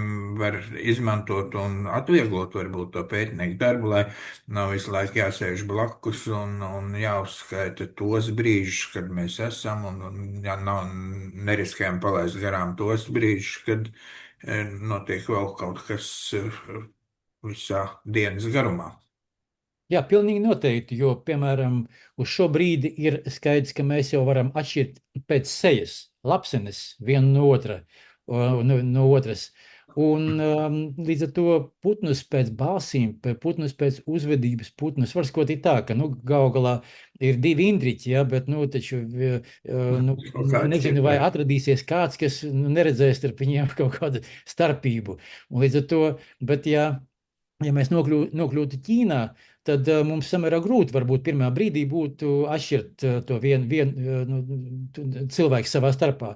Bet to, ko mēs bieži vien nespējam ar aci, un cilvēka aci ir arī dzirde galu galā un oža, mums ir iedots tikai tas, kas mums ir iedots. Mēs pasauli redzam un jūtam tikai tādā ļoti šaurā, caur šauru lodziņu, un tāpēc kaut kādā jaunās tehnoloģijas, mākslīgais intelekts, kompjūtera analītiskās spējas, tas ir tas, ko mēs tuvākā laikā sagaidām kā jauns instruments, kas mums patiešām atļaus darīt daudzas lietas daudz plašāk un iesaistīt pēc iespējas mazāk cilvēku, bet tas mums nekādā veidā netraucēs, bet otrādi palīdzēs pārbaudīt, testēt lielas idejas un lieliskas hipotēzes. Jā, paldies! Paldies par šo interesanto stāstījumu. Un laiks, kā saka, atkal atstāt ir iespējamās tālākās diskusijas čatam un pārunām pie Zinātņu akadēmijas mājas lapas, bet tālāk mēs esam pie Mārtiņa Brieža, mūsu kolēģa, kurš ir gan universitātē, gan arī bieži atrodams kādās citās starptautiskās pētniecības institūcijās, un kurš ir arī mums šodien gatavs stāstīt par tātad migrējošo putnu gada cikla ekoloģiju. Lūdzu. Jā, paldies, Indriķi. Es droši vien paturpināšu par to jautājumu pēdējo, ko rakstīju par to, kā tad modernās tehnoloģijas ir ietekmējušas to, kā mēs pētam putnus mūsdienās. Un varbūt divos teikumos par mani, jā, tā kā tu jau saki, es ikdienu pavadu ne Latvijā, es pamatdarbā strādāju Šveices ornitoloģijas institūtā, kur es esmu putnu migrācijas nodaļas vadītāja vietnieks pēdējos pāris gadus, un tas, ko mēs tur pamatā darām, ir, mēs nodarbojamies ar migrāciju pētījumiem arī individu līmenī, līdzīgi kā Indriķis pat tās rādīja. Un šodien es pastāstīšu nedaudz par putnu gada ciklu, un tad pirmais varbūt par to, kā tad izstāst tas putnu gada cikls kopumā. Un migrējušiem putniem pārsvarā ir tādas 5 ļoti izteiktas gada cikla sastāvdaļas. Tas ir liksdošana, spalvmaiņa, 2 migrācijas, pavasara un rudens un ziemošanas periods. Un lielāko daļu laika gadā patiesībā migrējušie putni, protams, pavada prom no šīm liksdošanas vietām, ko mēs tipiski šeit Latvijā vai Eiropā redzam. Un pāris gadus atpakaļ, konkrētāk, 10, 11 gadus atpakaļ, jau bija tāds raksts ar nosaukumu Call for Full Annual Cycle Research in Animal Ecology, kur principā tika apkopoti top ekoloģijas žurnālos publicētie raksti, un tika parādīts tas, ka lielākā daļa rakstu un lielākā daļa pētījumu koncentrējas uz kādu konkrētu vienu šo te gada cikla sezonu. Un pārsvarā tā ir reproduktīvā sezona, kur mēs veicam pētījumus. Un ir tikai neliela daļa pētījumu, kur tiek apskatīts vairākas gada cikla sastāvdaļas vai viss gads kopumā. Un vēl jo krasāk izteikti ir tas, ka netiek ņemt vērā lielākajā daļā pētījumu šī sezonālā miedarbība. Kas redzat, vairāk kā 90% pētījumu šīs sezonālās miedarbības efekti netiek ņemt vērā. Tas nozīmē, tās ir kaut kādas putnu pieredzes vienā sezonā, kuras ietekmē nākamajās sezonās notiekošo. Piemēram, ja putns pārziemo ziemošanas vietās sliktos apstākļos, tas var ietekmēt pavasara migrāciju vai arī nākošo ligzdošanas sezonu, kad putnam iespējams ir zemāks reproduktīvās sekmes. Un tad atgriežoties pie tā, kā tad izskatās šis putnu gada cikls, ir droši vien jautājums, kā tad mēs varam pētīt putnu gada ciklu, ja šie migrējušie putni lielāko gadu daļu pavada kaut kur citur, un mums ir nepieciešams kaut kāds veids, kā mēs varam viņiem sekot individu līmenī. Tas, ko es daru savos pētījumos, ir pielietoju 4 galvenās metodes. Ligzdošanas laikā mēs veicam ligzdošanas monitoringu, tas diezgan vienkārši. Šeit putniem Eiropā mēs, piemēram, izliekam būrīšus, skatāmies, kad putni sāk dēt olas, cik olas izdēja, cik mazuļus izved, visas standarta lietas. Lai pētītu putnu spalvmaiņu, šajā gadījumā te ir mājas strasts, spalvmaiņa notiek vasarā pēc ligzdošanas sezonas. Tas, ko mēs darām, mēs skatāmies stabilos izotopus spalvās. Tas, kur putns ir audzējis spalvu, tiek ierakstīts šajā te izotopu attiecībās.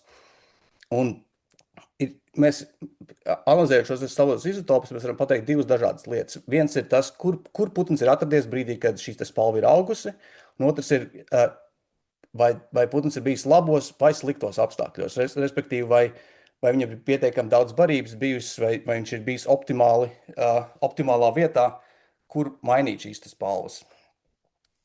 Tad nākamais, ko mēs darām, lai saprastu, ko putni ir darījuši gada cikla laikā, ir tālizpēte, jeb šī attālā izpēte.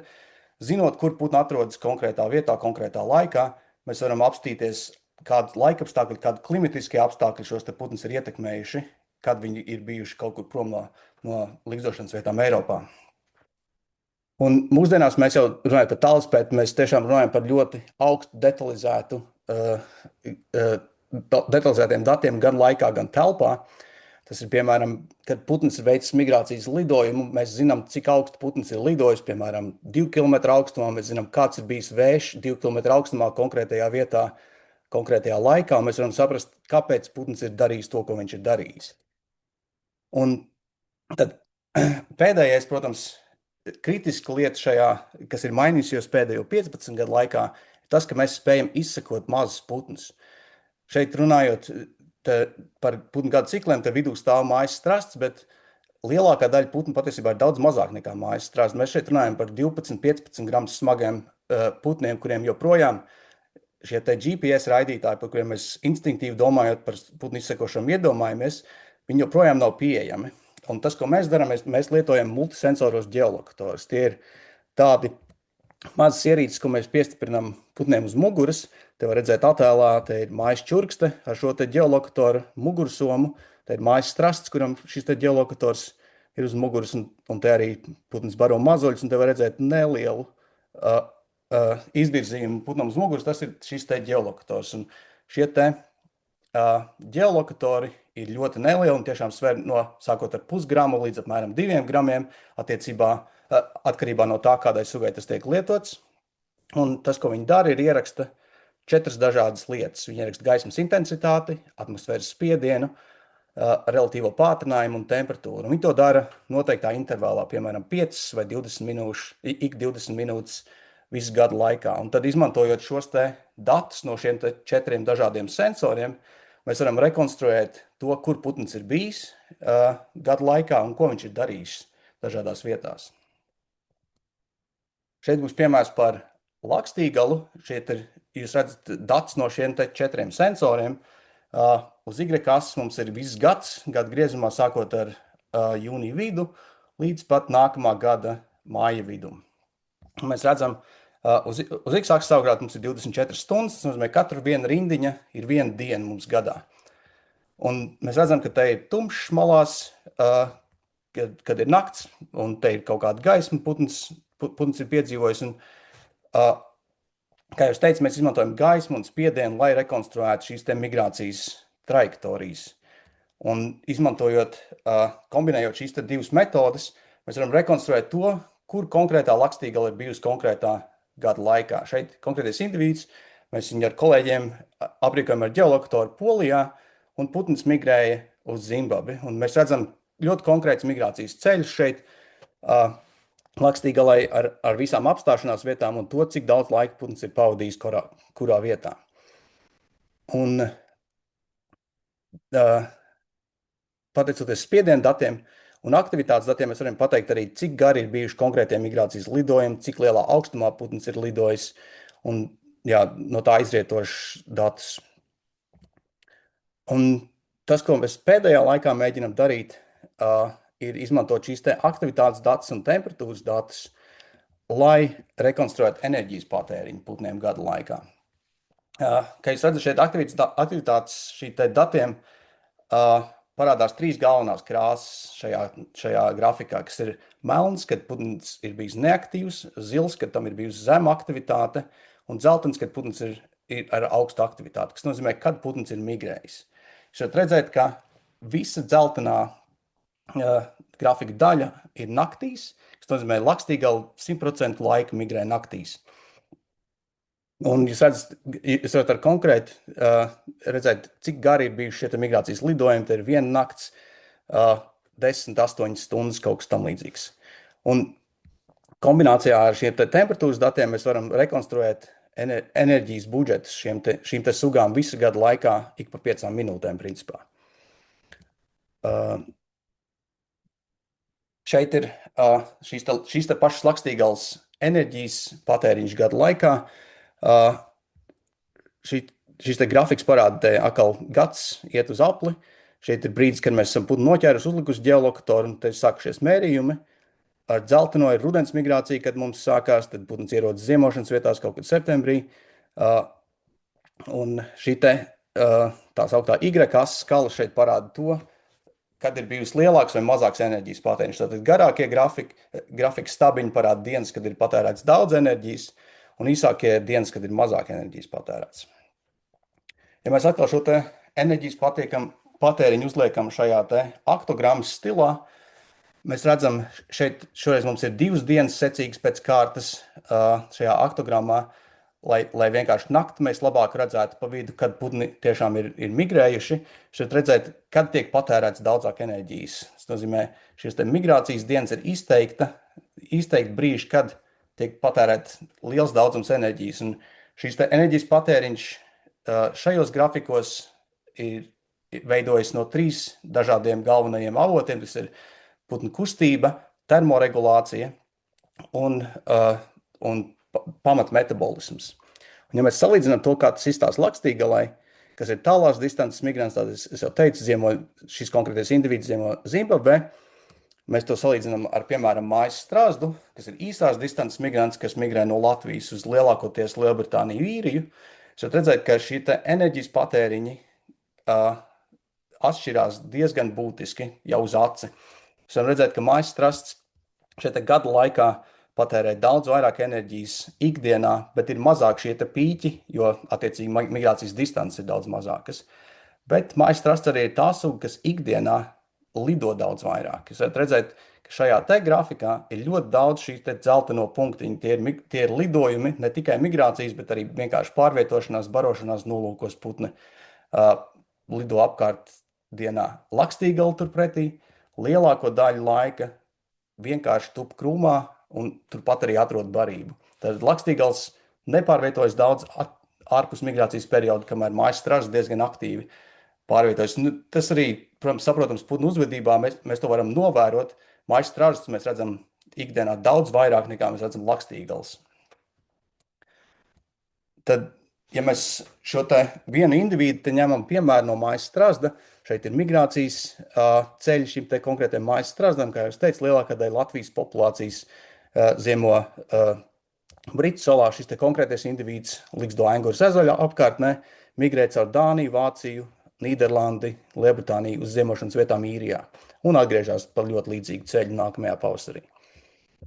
Šeit atkal kreisajā pusē es gribētu, lai jūs pievērstu uzmanību šīm te melnajam līnijai, kas ir kopējais enerģijas patēriņš gada griezumā šim te konkrētam individam. Mēs redzam, ka šeit ir diezgan augsts šis enerģijas patēriņš grafika. Kreisajā malā tas ir brīdis, kad mēs noķeram putnu, uzliekam ģeolokatoru, sākam veikt mērījumus, un tas ir ligzdošanas laiks. Mēs redzam, putns baro mazuļus, pēc tam mazuļi tiek izvesti, enerģijas patēriņš nokrītās, tad mums nāk vasara, kad putni maina spalvas un ir mazāk aktīvi. Pēc tam seko rudens, ar oranžo krāsu aizmugurēm ir pāris migrācijas lidojuma dienas, kad ir augsts enerģijas patēriņš, putns ierodas ziemošanas vietās, salīdzinoši konstants enerģijas patēriņš ziemas laikā, un tad ir ļoti īsa pavasara migrācija, pāris dienas ar ļoti intensīvu migrāciju, jo šis te attālums, kas jāpārvar, ir tāds pats kā rudenī, bet putni to pārvar daudz īsākā laikā, un tad atkal attiecīgi putns ierodās ligzdošanas vietās un uzsāk nākamo ligzdošanas ciklu nākamajā gadā. Ja mēs skatāmies šīs te dažādās gada ciklu daļas, kā jūs teicu, ir tādas 5 ļoti izteiktas daļas putniem, tad mēs redzam, šeit katrs punkts ir viens indivīds, par kuru mums ir pieejami dati, kurus mēs esam aprīkojuši ģeolokatoram un izsekojuši visu gadu garumā.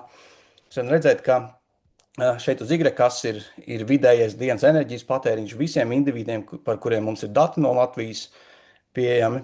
Mēs redzam, ka šeit ligzdošanas laiks ir tāds salīdzinoši intensīvs, kad jābaro mazuļi, jāmeklē ligzdas, jāizstāv teritorijas. Pēc tam seko šis te salīdzinoši zemais vasaras laiks, kad putni veic spalvmaiņu. Tad mums ir rudens migrācija un ziemošana, un ļoti izteikti šajā grafikā lec ārā pavasara migrācijas laiks, kas iespējams ir tas kritiskais posms gada ciklā, kad ir nepieciešams visvairāk enerģijas visīsākajā laikā, lai spētu veikt pavasara migrāciju un ierasties ligzdošanas vietās laicīgi, ieņemt labākās teritorijas un līdz ar to sasniegt labākās ligzdošanas sekmes. Un vēl viena lieta, ko mēs mēģinām darīt, ir šī sezonālā miedarbība. Mēs skatāmies, kā enerģijas patēriņš gada laikā ietekmē ligzdošanas sekmes nākamajā gadā konkrētiem individiem. Un tas, ko mēs varam parādīt šeit, ir, ka putni, kam ir bijis salīdzinoši zems vidējais dienas enerģijas patēriņš visu gadu laikā, ir tie individi patiesībā, kas izved visvairāk mazuļus ligzdošanas sezonā. Kas nozīmē, ka šeit ir tāda fundamentāla saistība starp to, ko putns dara un cik aktīvs viņš ir visu gadu laikā, un tas sasaucās kopā ar nākamajām ligzdošanas sekmēm. Un, jā, varētu jautāt, kāpēc tas viss ir svarīgi, un man konkrēti interesē šīs te lietas klimata pārmaiņu aspektā. Es jums šeit parādīšu grafiku ar to, kā ir mainījusies globālā temperatūra pēdējo aptuveni 150 gadu laikā. Es palaidīšu animāciju, jūs varat redzēt, Eiropas valsts ir šeit, tātad te ir visas valsts apkārt, Latvija konkrēti šeit, atstāšu sarkano punktiņu blakus. Un es gribētu, lai jūs pievēršat uzmanību tajā brīdī, kad gads apmēram sasniegs 70. gadu beigas, 80. gadu sākumu, šis grafiks sāks ļoti izteikti mainīties sarkanos toņos. Tas nozīmē, ka šī globālā temperatūra ir ļoti strauji augoša, it sevišķi pēdējo 30-40 gadu laikā. Jūs redzat, šeit augšējā stūrī arī šis kāpums globālai temperatūrai ir sācies aptuveni 80. gadu sākumā, šis ļoti izteiktais pīķis. Un attiecīgi globālo pārmaiņu sakarā man interesē tas, kā mainās putnu migrācijas uzvedība vai migrācijas stratēģijas, kad klimats paliek siltāks. Ja mēs domājam par mājas strazdiem, tad tipiskās ziemošanas vietas Latvijas mājas strazdiem ir kaut kur Lielbritānijā, Īrijā. Pēdējo gadu laikā mēs novērojam aizvien vairāk individus, kas migrē īsākas distances, paliek Dānijā, Polijā, arī iespējams Latvijā. Un mēs runājam par tālās distances migrantiem, tad tie atkal tie, kas lido parasti tradicionāli šķērso Sahāras tūkstnešu savā migrācijas laikā. Tās sugas atkal aizvien vairāk un vairāk paliek ziemot Eiropā. Un es jums parādīšu vēl vienu konkrētu piemēru šeit ar tādu sugu kā tītiņš. Tas ir neliels dzeņveidīgais putns, vienīgais migrējošais dzenis Eiropā, kas ir tālās distances migrants. Un tipiski līdz apmēram pirms 15 gadiem mēs vēl domājām, ka visi tītiņi ir tālās distances migranti. Un šeit mēs veicām pētījumu Vācijā kopā ar kolēģiem. Mēs aprīkojam tītiņus atkal ar ģeolokatoriem un spējam parādīt to, ka lielākā daļa tītiņu patiesībā no Vācijas migrē tikai šeit uz Portugāli. Šie putni ir īsās distances migranti.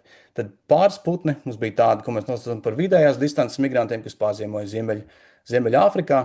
Un tad tikai 2 no šiem 9 putniem, par kuriem mēs spējam iegūt datus, bija tradicionāli tālās distances migranti.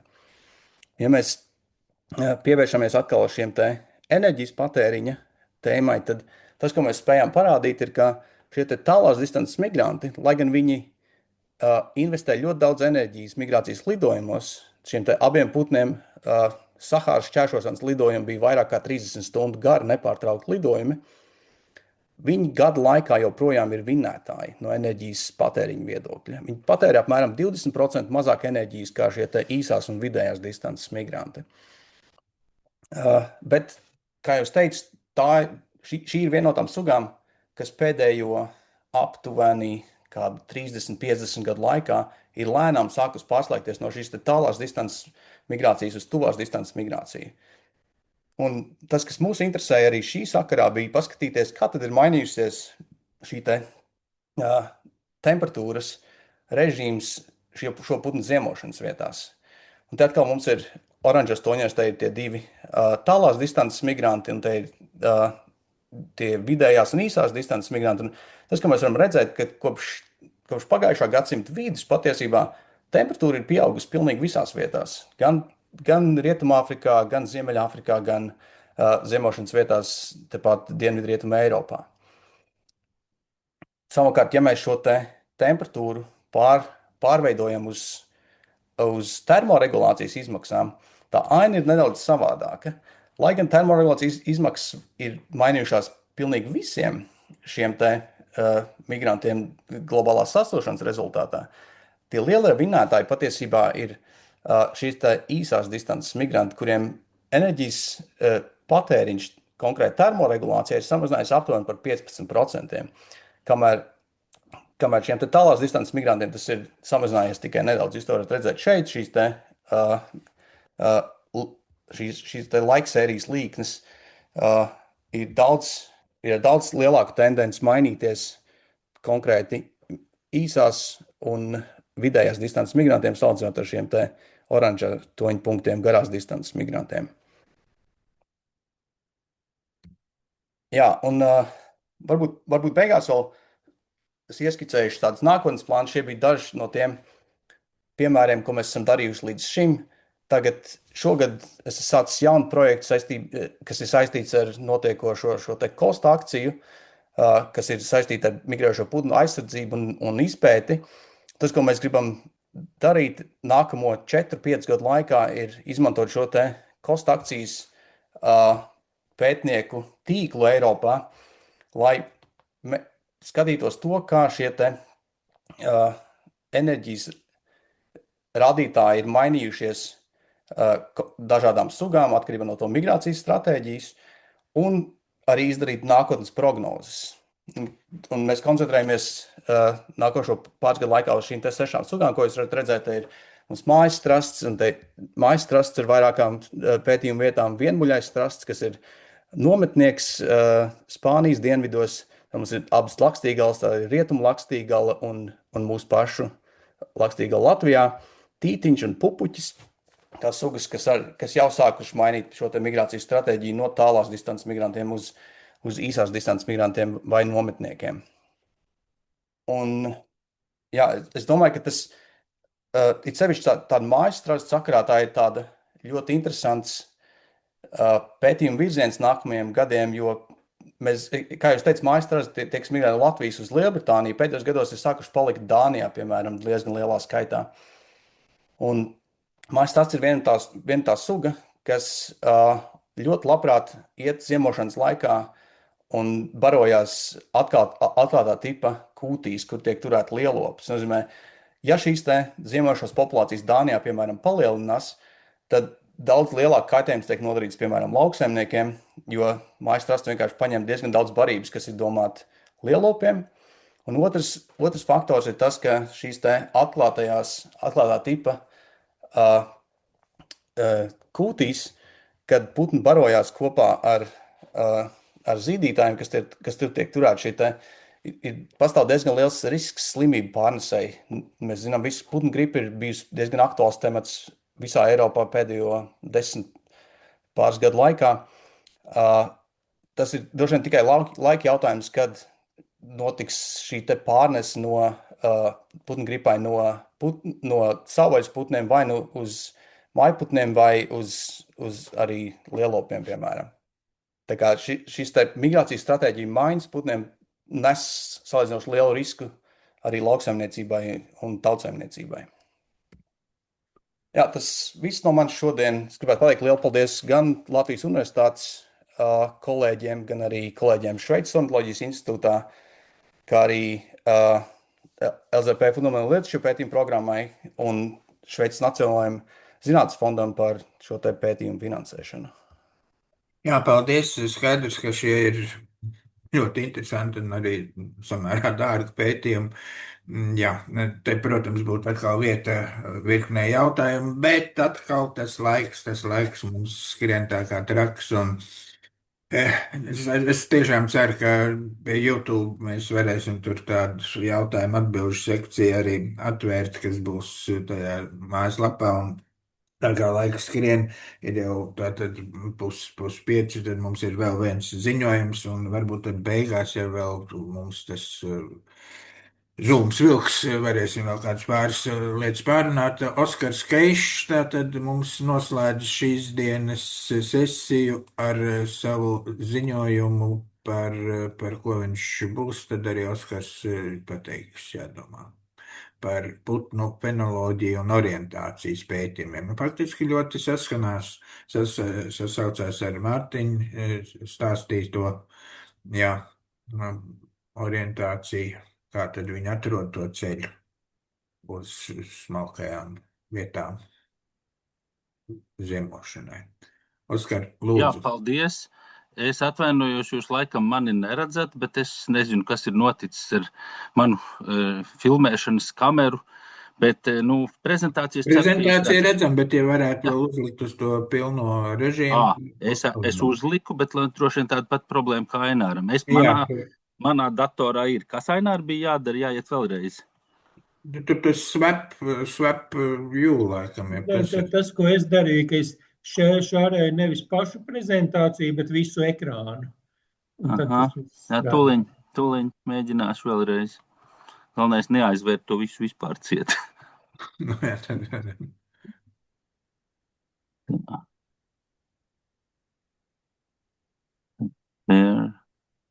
Tas, ko es darīju, bija, ka vispirms es pārtraucu šērot un šēroju pa jaunu, bet šoreiz ekrānu nevis tikai prezentāciju. Un uztais sākumā pilnu ekrānu. Jā, tagad bija. Tagad ir? Jā, ir brīnišķīgi. Jā, labi. Paldies, es atvainojos un es ceru, ka es nepārsniegšu laiku un galvenais jau nepārsniegt vēl tos 5. Vispirms es pateicos par uzaicinājumu un manā prezentācijā visu laiku būs atgādinājums par to, ka mēs sēžam komfortablās telpās, bet Ukrainā ir karš un to mēs nedrīkstam aizmirst, kā arī to, ka mēs aizstāvot un iestājoties par Ukrainu atceramies, ka ienaidnieks šajā gadījumā gan nav Voldemorts, bet Krievija, un nebaidamies to nosaukt vārdā, respektīvi Krievijas impērija. Ainārs gan stāstīja jau par sabiedrisko zinātni, bet ik viens no mums, kas šodien runāja, ir iesaistījies putnu pētniecībā jau 11 gadu vecumā. Šajā bildē es esmu vidējais, un kā viens no maniem draugiem bija ierakstījis savā profilā, aizrautība ir viena no lielākajām pasaules vērtībām, un tā spēj paveikt daudz vairāk nekā nauda, vara vai ietekme.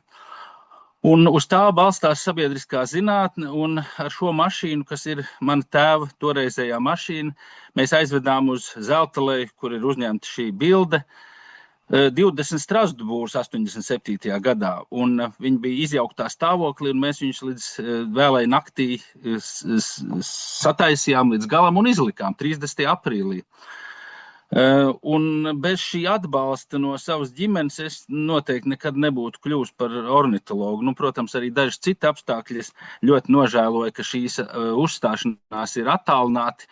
Tām ir daudz priekšrocības, bet, kā Indriķis pieredzēja korporācijā, tad tāda dabiska uzstāšanās spēja izpaust to, kas ir ārpus zinātnes, respektīvi teātris. Un man beigās būs skatuve, bet pašā pēdējā slaidā. Respektīvi, putni ir visur, un putni ir vispamanāmākie, vai vieni no pamanāmākiem kopā ar tauriņiem, dabā dzīvajiem organismiem, un tādēļ cilvēki ir mēdz novērot viņus un arī to pierakstīt. Un te var redzēt jau teju 2 gadsimtu senus datus par to, kā mājas strazdi ir atlidojuši Kurzemes provincē. Un to ir apkopojis von Middendorfs, tāds vācu zinātnieks, kas strādāja Sanktpēterburgā. Var pievērst uzmanību, ka te ir arī Vidzeme, bet Vidzemē gan ir tikai viens punkts, kas atrodas tagadējā Igaunijā. Savukārt Kurzemē novērotāji bijuši ļoti aktīvi un novērojuši praktiski visus gadus, pirms Middendorfs ir apkopojis un publicējis šos datus. Un tā kā par šīm sugām mums ir vēsturiskie novērojumi, tad to var izmantot pētījumos mūsdienās, un to mēs esam arī darījuši. Te ir tādi vēlāki dati, un dati no šiem te dabas un vēstures kalendāriem, es domāju, īpaši Zinātņu akadēmijai varbūt saistošs ir tas 50. jubilejas izdevums, jo šo kalendāru izdeva tieši Zinātņu akadēmija. Diemžēl pāris gadus vēlāk kalendārs arī pārstāja iznākt, bet līdz pat kalendāra iznākšanas pēdējam izdevumam tur tika vākti sabiedrisko novērotāju dati par dažādām fainoloģiskām parādībām, un tā skaitā par gājputnu atlidošanu. Un te es apkopoju, kas tur ir redzams, bet ņemot vērā, ka dažkārt fainoloģiskie novērojumi atspoguļo nevis to, kad atlido putni, bet to, kad novērotājs ir izgājis ārā, tikai lai demonstrētu, cik mājas strasts ir pamanāms, praktiski līdz pat 2000 gadiem visos ziņojumos 100% ir ziņots par mājas strazdu atlidošanu pavasarī.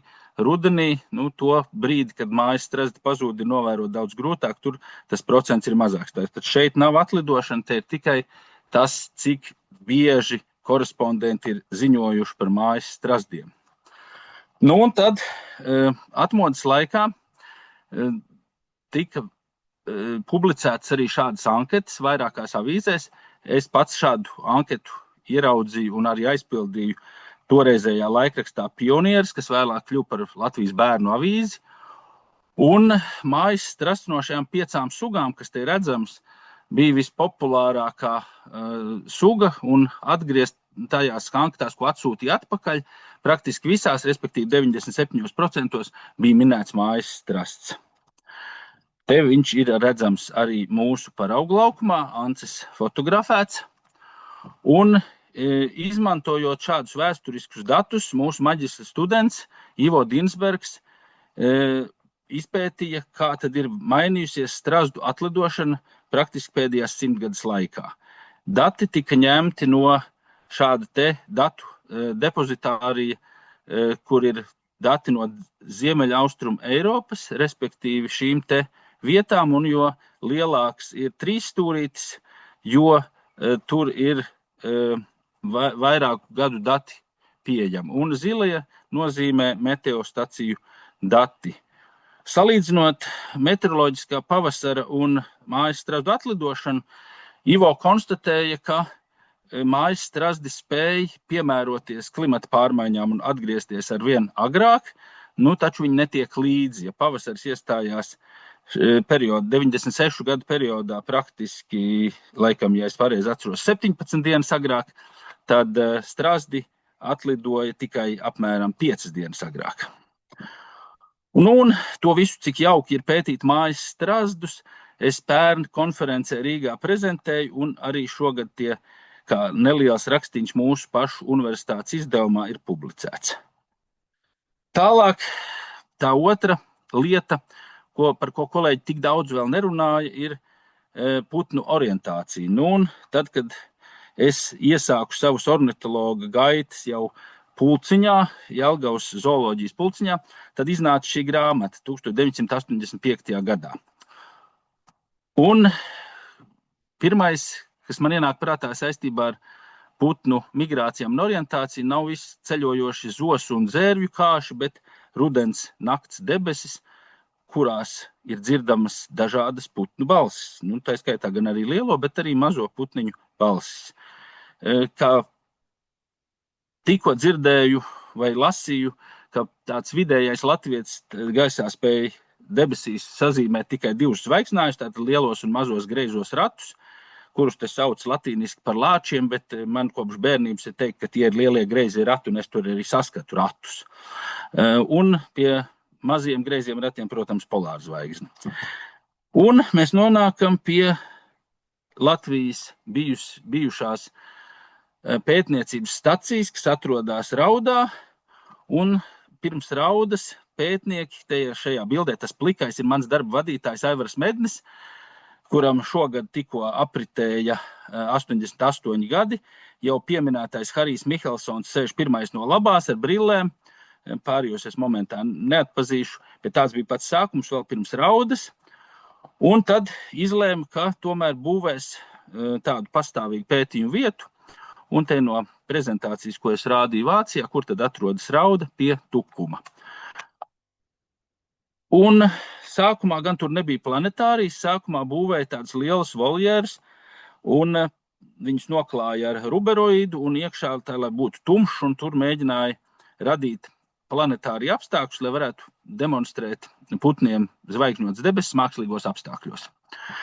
Tad te vēl joprojām ir celtniecības darbi, un pie Salaspils institūta no šādiem te 3 stūriem sastiķēja planetāriju to kupolu, pārveda viņu uz Raudu un tur salika uz gāzbetona bloku mājas, lai būtu planetārijas, un cik zināms, tas ir vai nu vienīgais vai viens no nedaudziem planetāriem, kas uzbūvēt tieši putnu pētniecībai.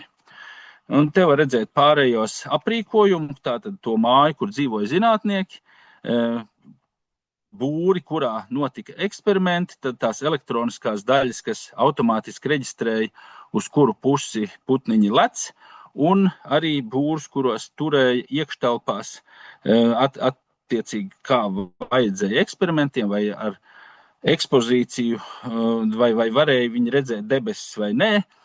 Un te ir daži pētnieki, atkal mans darba vadītājs ar Jefimu Kats bildē pa labi, un Jefims Kats bildē pa kreisi, viens pats pie būra. Un tad pētījumi gan notika vēl arī kopš pēc neatkarības atjaunošanas, un tad tos vadīja Varis Liepa, un šeit ir viens no pēdējiem pētījumiem, kurā redzam mākslīgi magnētiskais lauks Helmholca, tiek redzeni un iekšā būrīts, kurā tiek audzēti melnie mušķērāji 94. gadā.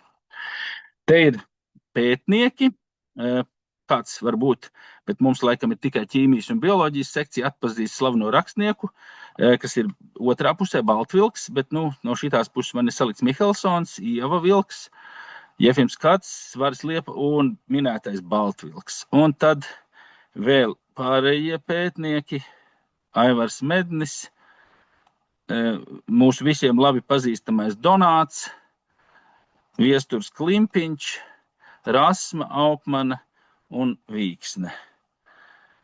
Jo, lai gan mums ir priekšstats, ka pētīt tikai sīkos putnus, pētīti tika arī lielie ķīri un baltie stārķi. No tām var pastāstīt anekdotas par to, ka ir tomēr būtiski, lai novērotājs nezina par to, no kurienes nāk putni, jo eksperimentā ar lieliem ķīriem pierādījās tas, ka ja novērotājs zināja, no kurienes nāk putni, tad bija būtiski rezultāti, ja nē, tad nezināju, jo tas viss esot bijis atkarīgs no tā, ka robežu situācijās pētnieks ir tendēts pieskaitīt lielā ķīra lecienu uz to pusi, kur viņš ir nācis, nevis nejauši vienai vai otrai pusē. Tas bija zināms arī ārzemēs. Te ir tāda grāmatiņa, ko izdeva Austrumvācijā, kur minēti dažādi stacionāri, tā skaitā no Latvijas 3 un rauda ar visu bildi, paperu pūcēm un murdu. Un tajos laikos arī jau mēģināja popularizēt to, kas notiek orientācijas pētījumos, bet, kā jūs varat redzēt, lielākā daļa publikāciju, kaut arī ne visas, dažas pat padomju laikos ir bijušas angliski, bet lielākā daļa toreiz bija krieviski. Un tad pēdējos gados ir arī, nevis pēdējos, bet pēdējos gados, kad vēl notika pētījumi, ir publikācijas angļu valodā. Te ir uzskaitījums. Tātad Mihelsons, Kacs un Liepa ir galvenie pētījumu vadītāji, un, ja mēs nonākam, te ir arī monogrāfijas krievu valodā, un minētie angļu valodas izdevumi, un viens stacionārs, viens planetārijas, bet divas galvenās skolas, viena pēc tā, ka putni orientētos galvenokārt pēc saules, ko pārstāvēja Jefims Kacs un Varis Liepa, un kolēģiem domāja, ka orientācija ir zvaigžņu rotācijas galvenais. Tas ir putni galvenokārt orientējas pēc zvaigžņu rotācijas asas. Un es izvēlējos divus tādas publikācijas, kas jau tolaik bija angliski, un te ir parādīts, ka, ja ir skaidrs debesis, tad putniņi saulrietā noskatās, kur lidot, un pirmajā attēlā var redzēt, ka viņi diezgan skaidri ieņem noteiktu virzienu. Otrajā attēlā ir eksperiments, kur saulrietā ir mākoņains debesis, putniņi nesaprot, kur viņi lidos, tās ir sarkanrīklītes, un trešajā ir nakts, un naktī ir redzams mēnesis. Tas arī tā kā norāda tomēr, ka ne tikai saule, un kā jau parasti tas būtu, patiesība droši vien ir kaut kur pa vidu, ka putni izmantotu gan sauli, gan zvaigznes, gan rotāciju, gan arī to, kas vēlāk, vai arī tajā laikā jau ārzemēs gan tika pierādīts, ka ir kaut kur sensors, kas sajūt magnētisko lauku. Un te ir Liepas un Wolfgang Vilčko doktoranta Pētera Vaindlera pētījums par to, ko tad dara mušķērāji. Mušķērāji, kas audzēti dabiskos apstākļos, tas ir vidējais attēls, un tad tādi, kas nav redzējuši audzēšanas laikā debesis nemaz, un tad tādi, kuriem eksperimenta apstākļos debesis rotēja pretējā virzienā. Tātad rezultātā ir tā, ka dabiskos apstākļos auguši mušķērāji spēja saprast, kur viņiem būtu jālidot, taču tie, kas nav nekad redzējuši debesis, vai tie, kuriem debesis griežās nepareizi, zaudē orientāciju. Tad man nav atsevišķi pateicības slaida, bet es jau tā kā izteicu pateicību savai ģimenei, un kas mani veda tur, kur bija galīgi neizdevīgi noteikti vest un manus putnu būrīšus. Tad Gunārs Petersons vadīja pulciņu un mani aizveda uz Papi. Tas bija 1988. gada vasara, kad es tur pirmo reizi pavadīju vairāk kā vienu dienu. Un nezinu, vai kāds minēja sakarā ar kooperāciju, bet krīze rada iespaidu, ka jāmeklē jauni ceļi. Un mēs ar Gunāru Petersonu, tā sākotnēji bija mana ideja, ka mums vajag rakstīt šo te Hochschulkontoru projektu.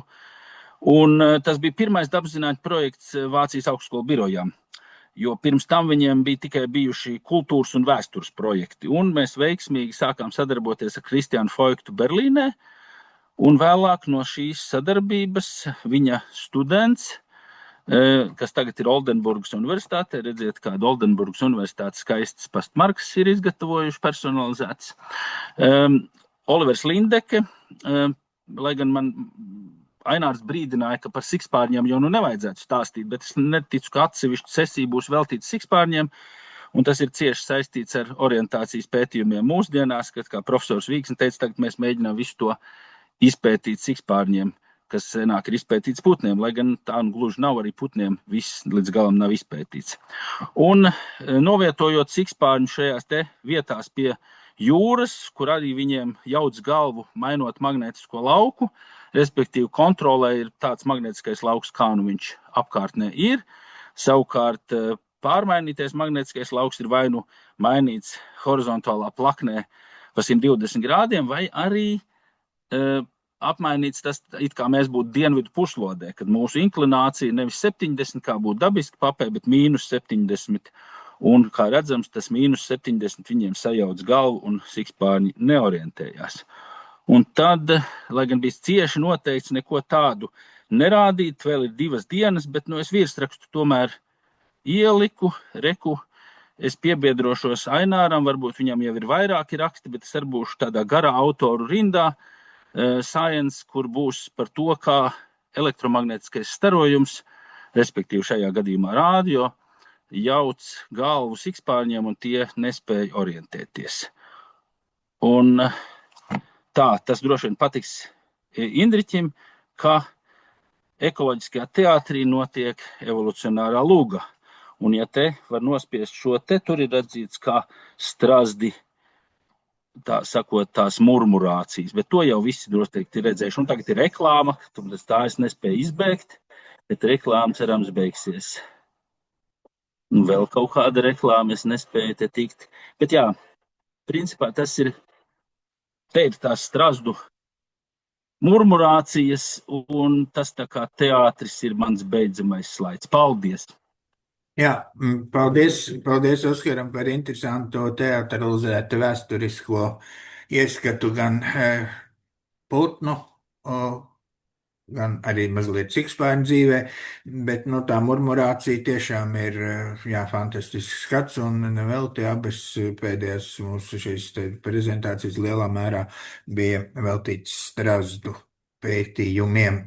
Jā, tātad mēs esam mazliet pārsnieguši, neteikt krietni pārsnieguši to mūsu ierasto laiku, bet ja kādam no kolēģiem, kas ir klāt un klausījās šo, manuprāt, ļoti interesanto sesiju, kurā mēs redzējām ornitoloģiju visā tās, varbūt ne visā, bet lielā mērā pārstāvēt ar ļoti dažādiem pētījumu virzieniem, gan ar šiem te monitoringa pētījumiem, gan jaunām pieejām viņu putnu sabiedrību, kooperācijas, etoloģijas, arī šo migrācijas jauno pieeju izpētē. Man liekas, tas ir skaidrs, ka šis virziens ir viens spēcīgs, tradicionāls un Latvijā, man liekas, ļoti mīļš, arī plašā tautā mīļš, gan lielās, gan arī tā saucamās sabiedrības zinātnes virziens, un viņam jābūt pārstāvētam arī akadēmijas šo virzienu daudzveidībā. Un par sikspārņiem varbūt tiešām vēl vajag uztaisīt atsevišķu sesiju, jo viņi taču ir tik nopietni mūsu, kā teikt, folkloras, ne tikai folkloras, bet arī dabas daļa komponenti. Un pēdējā laikā izpelnījušies lielākoties gan tādu sliktu slavu, kā tie visādu nejauku infekciju pārnēsātāji, bet vai tāpēc mums viņiem mazāk uzmanības jāpievērš. Vai Pēters gribēja kaut ko jautāt? Jā, Pēter, lūdzu. Protams, paldies lektoriem, ļoti interesanti vismaz man, bet man jautājums, es nezinu, kurš varēs labāk atbildēt. Es sapratu 12 migrējošo putnu sugas, kas ir Latvijā populārākās, vai tie pētījumi liecina par riskiem, kādai no tām 12 sugām vai kādai citai sugai nākotnē, kurā ir pakļautā vairāk riskiem no migrācijas viedokļa. No tām 12 sugām, kas tiek tātad regulāri pētīts, ja? Vai kāds no kolēģiem var dot šādu vērtējumu?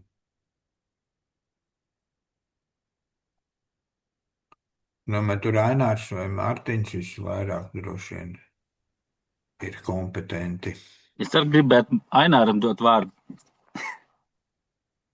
Migrācijas varbūt nav gluži tas tā mana lieta, bet mēs lielā mērā redzam to, kā sugām klājās tieši caur šīm ikgadējām uzskaitēm.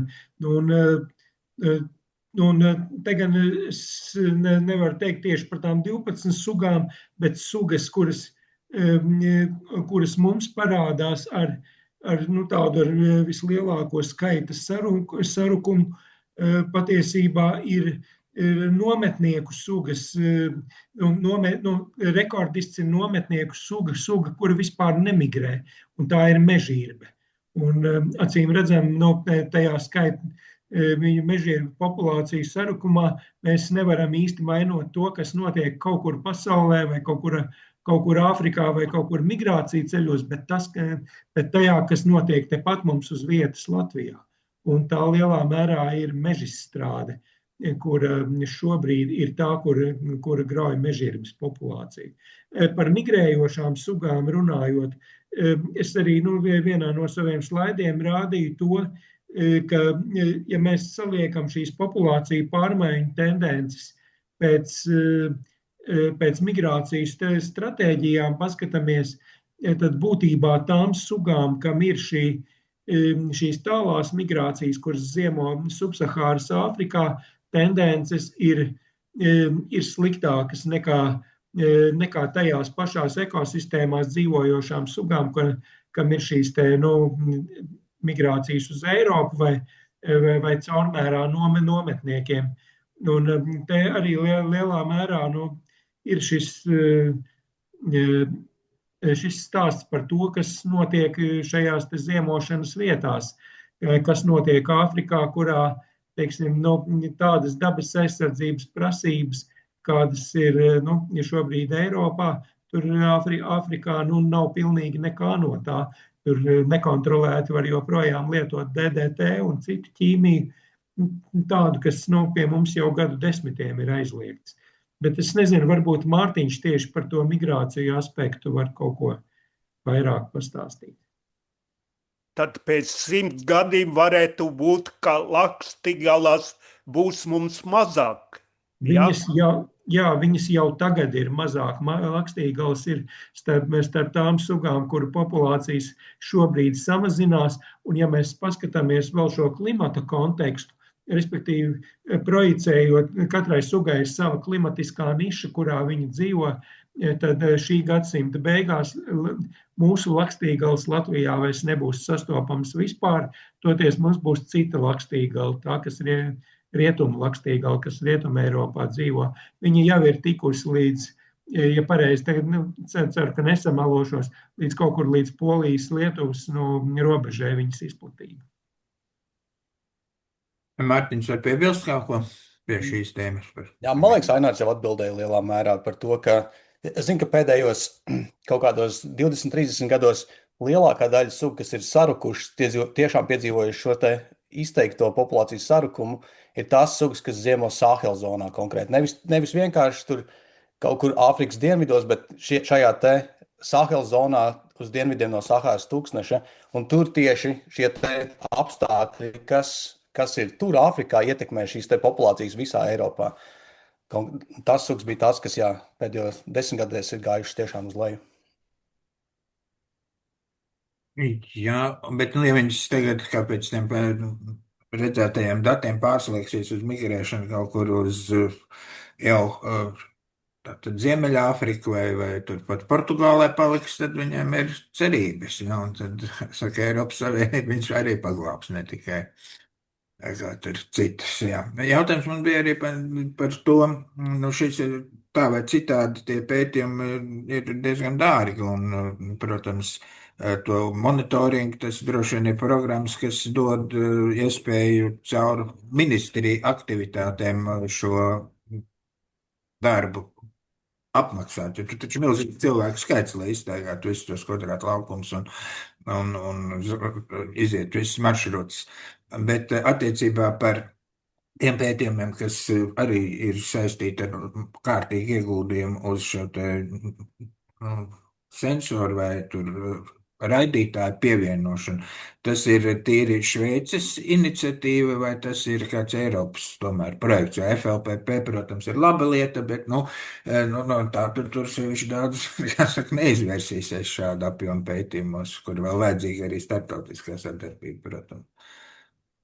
Jā, Jā, tas viss sākās apmēram šiem te mazajiem putniem. Tas sākās aptuveni 15, nepilns 20 gadus atpakaļ, kad tikai vispār kaut kādas tehnoloģijas parādījās, ar ko viņas varētu izsekot. Un tad Šveices institūts bija viens no tiem, un arī joprojām ir, kas šīs te ierīces ražo uz vietas paši. Mums ir elektroinženierijas laboratorija, kur mēs šīs te ierīces esam izstrādājuši, un mēs joprojām turpinām viņas ražot.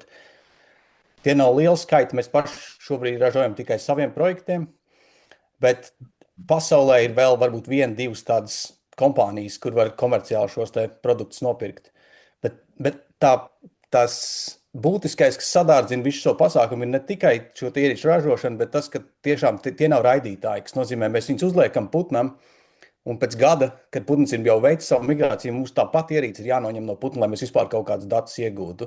Tas nozīmē, ka izdzīvotība spēlē ļoti lielu lomu tajā, cik daudz datus mēs varam iegūt. Mēs uzliekam, teiksim, 50 šos te ģeolokatorus, ja mēs atgūstam no tiem 10, 15, tas jau ir labs stāsts.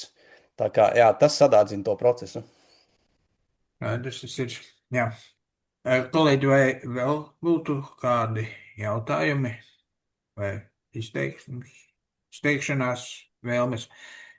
Ja nav, mēs jau tiešām tad arī esam jau 2 stundas kopā. Tas bija tiešām ļoti interesants ieskats, man personiski arī ārkārtīgi intriģējošs ieskats, un es domāju, ka publicējot šo ierakstu Zinātņu akadēmijas mājaslapā, kur viņš ir YouTube formātā, un to, kā zināms, var komentēt un veidot arī tur apakšā visādas čats. Tas būs arī labs ieguldījums, gan mūsu zinātnes, gan vispār šīs te putnu draudzības reklamēšanai, popularizēšanai, īpaši jau ņemot vērā to, ka ornitologu biedrība ir viena no mūsu Latvijas stiprākajām un labāk dzirdamajām dabas draugu asociācijām, un priekš ornitologu biedrības, man liekas, šī sesija būs arī nopietns papildu resurss viņu zinātniskās kvalifikācijas un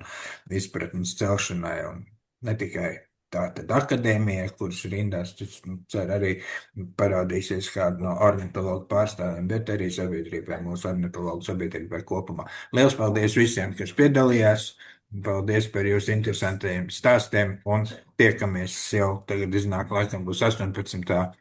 jūnijā, tagad par citām, varbūt tēmām, par redzes tēmu, bet, putni jau arī, saka, skatās uz zvaigznēm, tā kā mums ir par ko runāt arī tālāk. Paldies un uz redzēšanos!